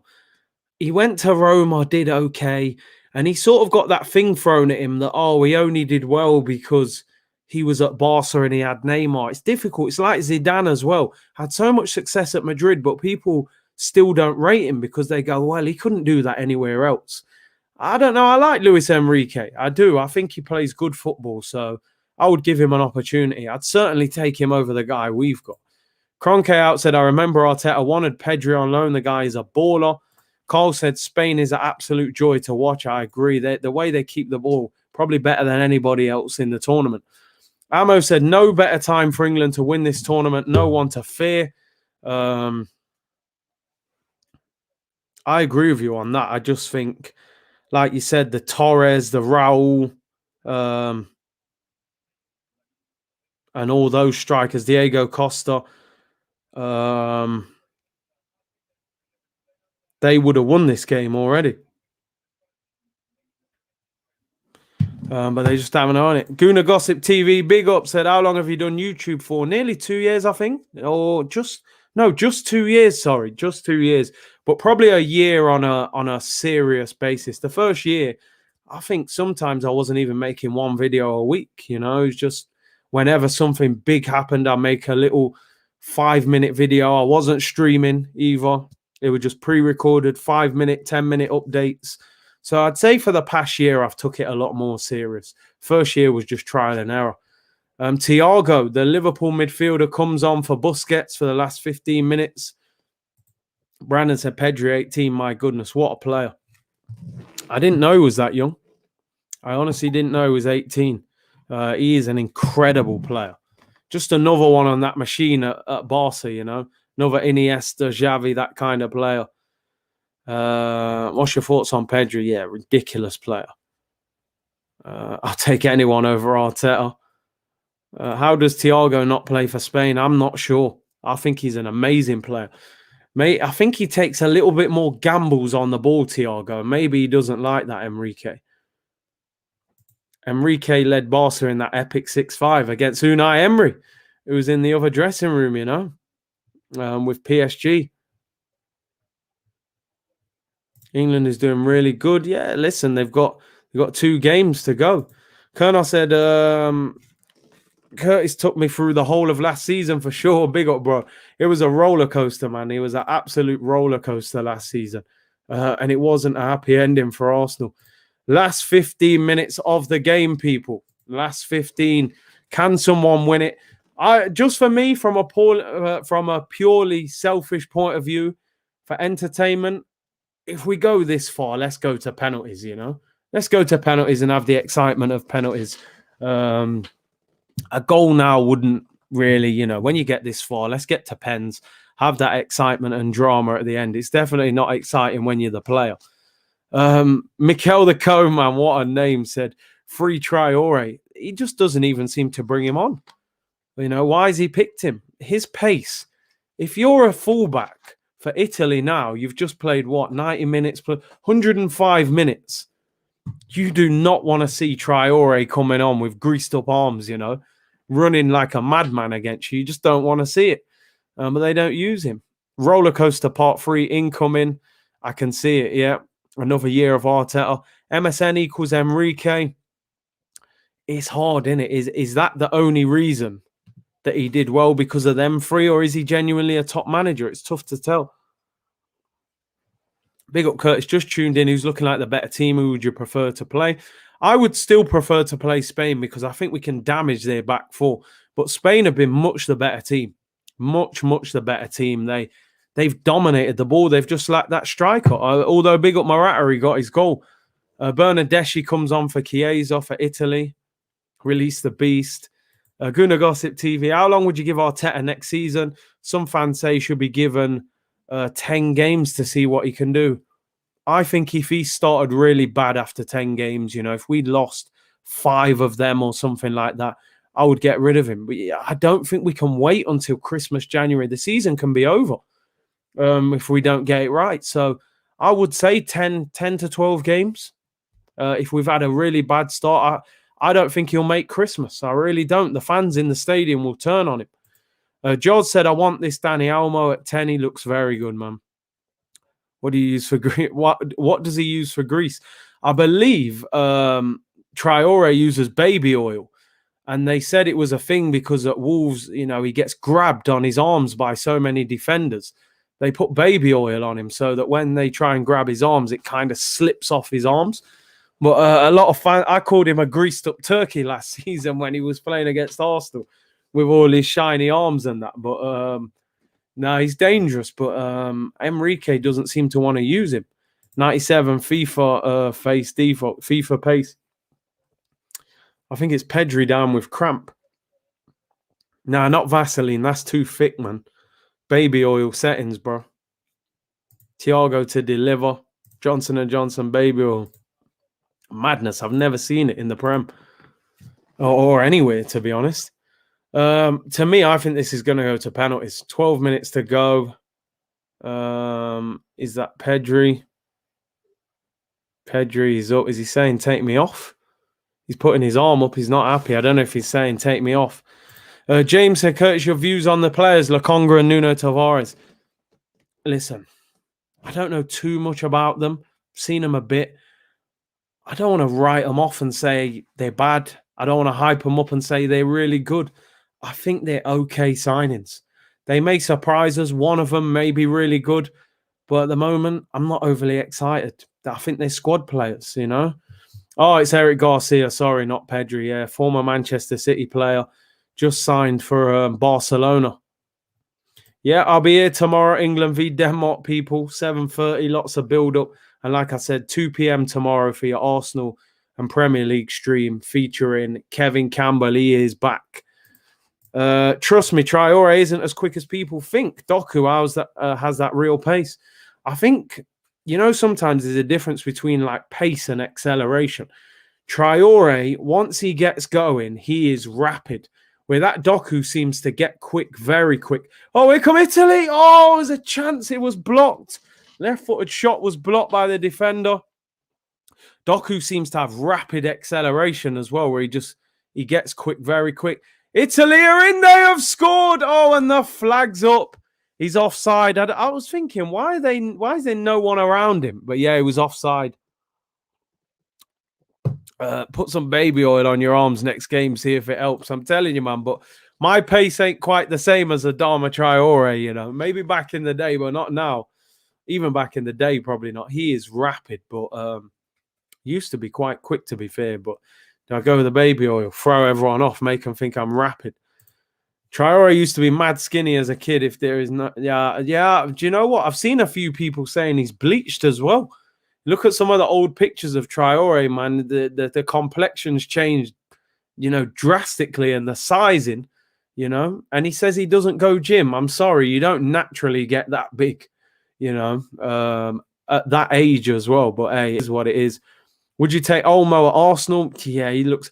I know sometimes you don't want to get caught up in the hype and say, "Oh, I've seen this guy a few times in the Euros, so buy him." Sometimes them players can be a massive flop, but he looks quality. He's in the Spanish team as well. They're a top team, and he plays for Leipzig. He's playing in the Champions League, so he's not playing for no silly team. He looks good, but apparently 40 million they rate him at. MO7, Curtis still a baller. Big up, bro. Skiddy said he's built like a brick. Yeah, you know the rest. You know the rest, people. You're hilarious. Hey, big up, Zach. Social DRG, Frank the Tank. What we got left? 9 minutes. Come on, we can see light at the end of the tunnel. 9 minutes to go. Hopefully, we at least get the excitement of penalties. If if you go this far, I want to see pens. How could Barca be allowed to sign players if they were in financial chaos? Should players agree to a pay cut? Listen, I'm sure the rules get bent for Barcelona, because surely under any normal circumstances, if you're over your wage structure, surely you are not allowed to add to that. They've signed Garcia, Depay, and Aguero on top of that, what they already had. Now, obviously, they're trying to sell players. But I don't know what the rules are exactly. Apparently, Pjanic, Coutinho, and Umtiti are going to be allowed to leave the club. Olmo looks Fabregas-esque, very lightweight on the ball and just drifts past people. Looks very good. Lionel said Traore works out in his house. No one is going to know he works out at home. Yeah, it's true. You would never know. But I just remember, I'm sure I heard him say that he doesn't do weights. Andy said, love the show, Curtis. Do you see Balogun starting next season and Willock coming back? Balogun, I don't think will start at Arsenal. I think he will be a squad player. They may even loan him out. I'd like to see him get a chance. This is where really you need Europa League and stuff to give him more game time. But we'll have to see with Balogun. And Willock, I think if Newcastle or someone makes a 20 million offer, that they'll sell him. But obviously no offer, then he stays. So we'll have to see if anyone comes in for him. Sabitzer would be a really good signing. I would love us to get him, but I don't see it. Because it's too sensible for Arsenal. We'll do something that doesn't make sense. They are saving the money while Messi is out of contract. I reckon that's probably why they've left him out of contract for a bit. Because why would you let Messi's contract run out?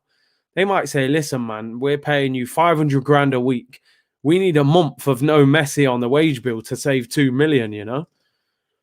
What is it saying here? MO7, it was a translation error, Big C. Traore meant he does nothing outside of normal football or gym training. So, yeah, there you go. He probably works out at home. Jordi Alba's a diver. Pedri body language and running style looks like Ceballos. It's peeing me off, giving me flashback. But the only thing is he doesn't give the ball away like Ceballos, you know. Here's Jordi Alba. What we got left? 6 minutes to go. Is there going to be a late goal or will it go to penalties? James said, thoughts on Guendouzi deal? Poor deal for me. Letting him go is one thing, but get value for money. But Arsenal, unfortunately, they don't. So I suppose it is what it is. Oh, Italy could have been in. What a block. I think it's Laporte and now Morata. Chance, got a couple defenders in front of him. He's got players in the box. Can he create something? Whips it in. It's blocked and goes out for a throw-in. Leipzig have a lot of midfielders I would take. Nkunku, Sabitzer, Lemos, Szoboszlai, and Olmo. We were linked with Nkunku under Emery. Sabitzer, of course. Szoboszlai we were linked with as well.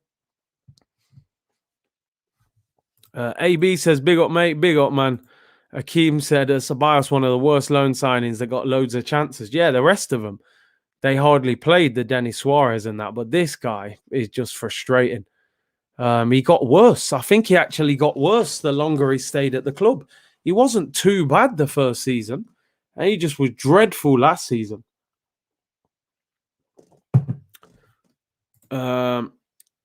He lifts weights only during club training, nothing outside. I get you. I get your point. He doesn't, go gym and bang just with the work they do. He does push-ups, exercises, no weights be needed. He does diamond push-ups, which explains the triceps and chest size. Squats, which increases the quads and a lot of protein. He's an absolute tank. He was being linked with moves for 60, 70, 80 million last year. This year, he was on the bench a lot of the time. Kareem said there are videos of Traore working out in the gym. It's not a secret.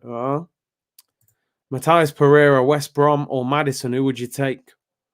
It's a tough one because I do think Maddison is probably, he's looked like he's ahead of Pereira, but I do think there's a lot of value for money in Pereira at £15 million,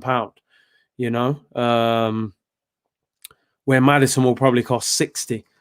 It's a tricky one. I don't know, Pereira's a bit quicker to me, but do you know what? A few Leicester fans have said to me, they've said, when Maddison ain't scoring rockets and stuff and playing great passes, he can become a bit of a liability. So I don't know. I'd be happy with either one of them. I got to be honest. Metbesh said, you're doing a great job, mate. Big ups to you. Hey, big up for tuning in. Make sure you subscribe if you haven't already as well. Remember Julio the Beast Baptista, the Brazilian tank who we got, man. Didn't do much for us. I think he scored a few goals against Liverpool in the yellow night kit. But yeah, he was a good player. He was a good player. He seemed to suit Spain more than the Premier League. Pereira plus Olmo or Maddison. That's Pereira plus Olmo, man. I'm telling you. Give me both. Who you got your money on? Do you know what? I feel like the initiative's with Spain, but I just don't know how good that goalkeeper is. And I feel like Donnarumma would be good at saving penalties because he's just massive. But whether he's good at saving penalties, this Spanish keeper, I don't know. Unai Simon, I'm not sure. I'm looking at the players who are on the pitch as well. I don't know who takes the penalties for Italy. It doesn't always go with momentum penalties. That's the crazy thing. Real Madrid legend, Julio Baptista. This ref is quality. Every time I see him, I think he's a strong ref. You know, he makes his decisions and he sticks by them. I prefer Pereira, aesthetic, skill, flair, pace. I get you on that. I think Maddison's a bit more static. He's like stand-up, shoot, stand-up, pass, where Pereira can run a little bit more and a bit more silky. Cole said Maddison can stay at Leicester, get Olmo. I think there'll be a lot of teams looking at him after this tournament. Maybe the bigger teams in Spain. I'm sure he'd want to go back and play in Spain. We have got less than 2 minutes to go. Will it go to penalties? Here comes Spain. Given away that opportunity there on the edge of the box. Locatelli clears it for a throw-in. Brett said Spain can't finish, so probably going with Italy. I'm sure both teams, the players that they bring on the pitch, are players that can, take penalties usually. Mikel said Simon saved like 2 penalties in the Croatia game. Did he save 2 pens? Simon is good at penalty kicks. There you go. Maybe he is good for penalty shootouts. All the fans in this stadium look so nervous. Like I said, if England can beat Denmark tomorrow, this is very good for England. Both these teams have just played 2 hours of football, 120 minutes of football. Extra time takes it out of your legs. Oh, Thiago plays a horrible pass there, puts it straight out for a goal kick. Luis Enrique looks fuming. Pedri is a baller, very much so. Very, very much so. Hit the like button, folks. Hit the like button and subscribe as well. Big C, you played for Bedford and Mansfield. Mansfield, my team in FIFA. Yeah, man. Yeah. Quite a while back. Don't see any thinking behind Arsenal's transfer business. Leicester transfer deals are really good already. Like I said, Arsenal are not the sensible club. If it makes sense, they'll steer away from it, unfortunately. They're very stubborn. We've got, 5 seconds left of this half. I don't know if there'll be any time added on. And the ref has blown the whistle. And that is it, people. That is that. Penalty shootout. Penalty shootout. It's going to be drama. Spain against Italy goes to penalties. You've got David De Gea there on the bench. I mean, he hasn't got a great record at penalty shootouts, actually, De Gea.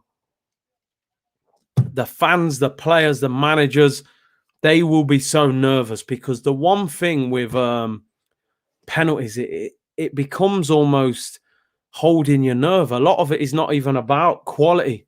It's about, can you deal with the pressure? It's amazing how when you take a penalty under pressure, the goal looks smaller, the goalkeeper looks bigger, and you feel like it's further away than it is. You've got to hold your nerve and just think, listen, I should score this. And a lot of it is mind games when you take in penalties.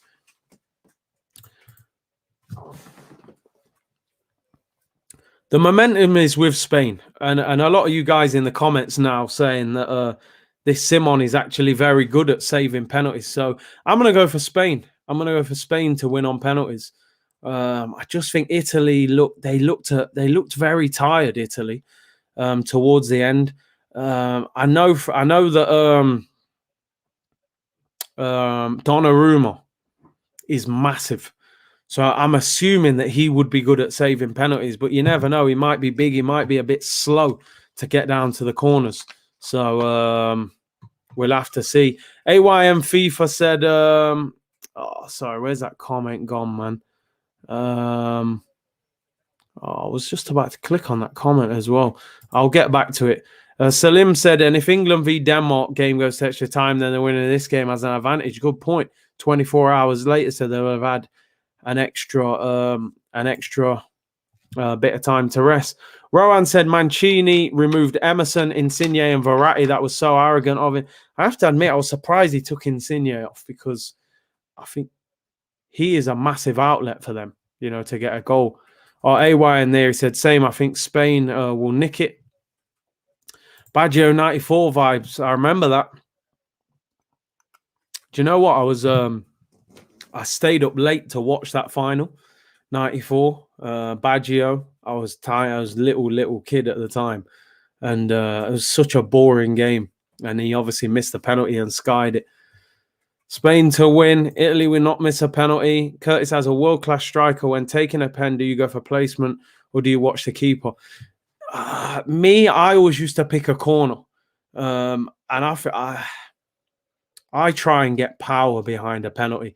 Because I always think, listen, if you hit the ball with power, enough power where you've still got control of it, but even if the keeper gets a hand on it, you still might score. But yeah, penalties are very interesting, you know. They're doing the coin toss now. Obviously, all the Spanish fans at one end, the Italian fans at the other end. Chiellini and Alba are having a good laugh there. Alba doesn't look very happy because I think what it was, one of you gets to choose whether to go first or second, and probably the other one decides what end you take it at. Alba doesn't look very happy. They're having a good laugh though. Sure, they've played against each other many times. Chiellini's just laughing. That guy, you know, I'm telling you, Chiellini was like, he literally almost punched Alba in the face. You know, them Italian man don't ramp, you know. I'm telling you, you've seen Goodfellas and, you know, them films, Sopranos business. I won't tell you where I like to put my penalties, man. You know what I mean? Just in case anyone from the YouTube league's watching. I have to keep it a mystery for these, man. Alric said, Curtis, please pin this. Morata to miss. Let's see, man. Will he take a penalty? I'm sure he will, actually. I'm sure he will. Spain could use a creative midfielder. Maybe they should call up Mikel Picasso Arteta. Listen, interestingly enough, Mikel Arteta never made one appearance for Spain, and they are taking it in front of the Italian fans. And it is Locatelli. Came on late, has been linked with Arsenal. Apparently today rejected Arsenal. And let's see. Let's see what happens. Manuel Locatelli, their goalkeeper, is taking so long to get in the goal. You know what I mean? Move, little boy. Chiellini was like, move, little man. Yo, relax yourself. Locatelli, you want to turn down Arsenal, yeah? You want to turn down Arsenal? Okay. Please read my SMS. I want Spain to win, said Sana Mitra. Locatelli, first up, been linked with Arsenal. Apparently rejected us today. He's running straight at the ball. He runs round the ball. First penalty in front of the Italian fans. He's missed it! He has missed a penalty! You turn down Arsenal and bad karma comes back for you, boy. You should have signed for us. Saved by Simon into the bottom corner. Saves it with his right hand. And that is why he should have signed for Arsenal. Wow. Locatelli. Wow. Unbelievable. You don't turn down the Arsenal, bro. You don't turn down the Gunners, bro. Danny Olmo, who has been absolutely brilliant in this game, to take the next penalty.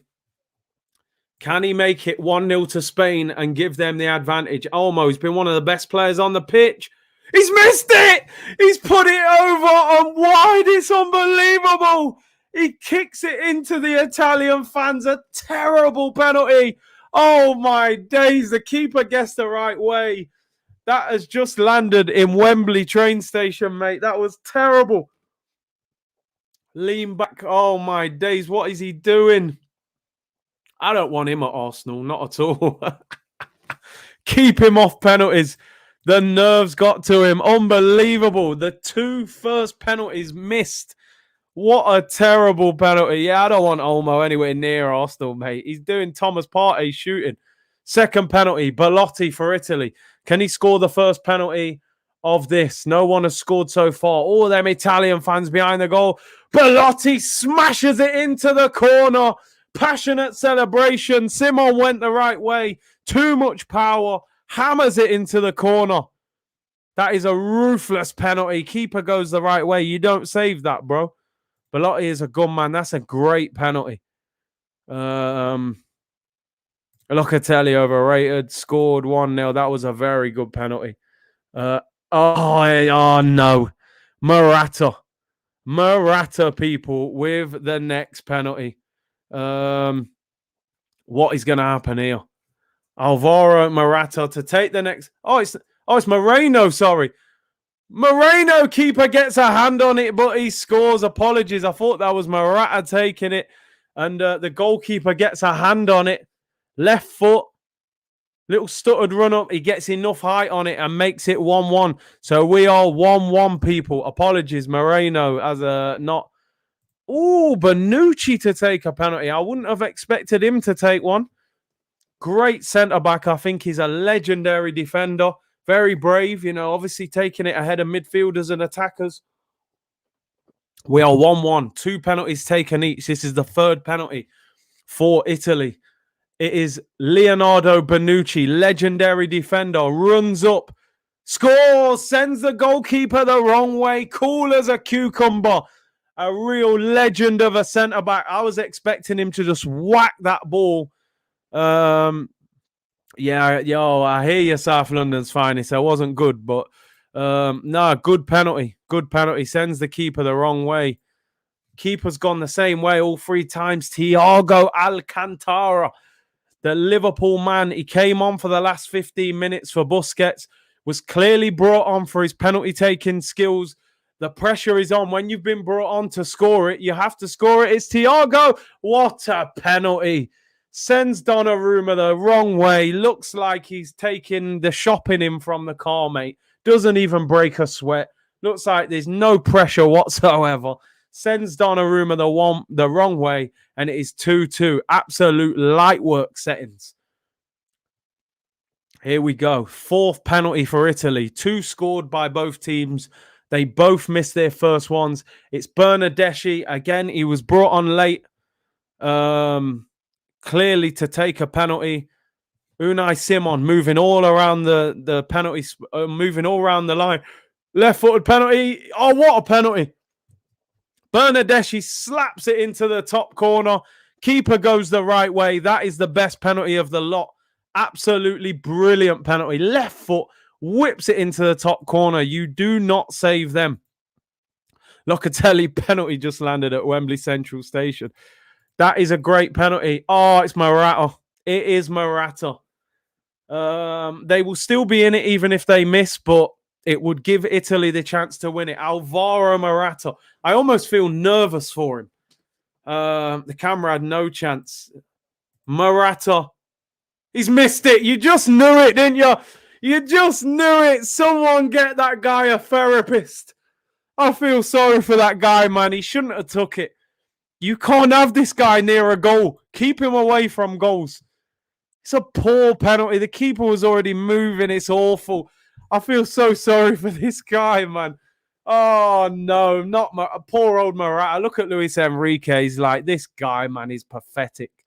Oh, and Italy will win this game if they score the penalty. Look at the celebrations, Chiellini. It is Jorginho, the Chelsea player. He's going to do his little kangaroo penalty. And this goal, if it goes in, will win the game for Italy. They're arm in arm, the Italian players. Jorginho is very good at penalties for Chelsea. Got this unusual run-up style, kangaroo little jump he does before he takes it. He scored, he rolls it into the corner, and Italy are in the Euros final. What a penalty that is. The little kangaroo hop, skip, and jump. He slides it the other corner, and the Italians are in the Euro 2020 final. Will they be playing against England, or will it be Denmark? Morata misses the penalty. Oh, man, you just knew it, didn't you, man? Morata, he looked nervous. It was a poor penalty. What a penalty that is from Jorginho. Does his little kangaroo hop and just sends the goalkeeper the wrong way. And that is it. Told you, bro, Morata. Yeah, you did. Ulrich, you said it. I should have pinned it. He said Morata would miss, and he did. Italy make the final. What a penalty by Jorginho.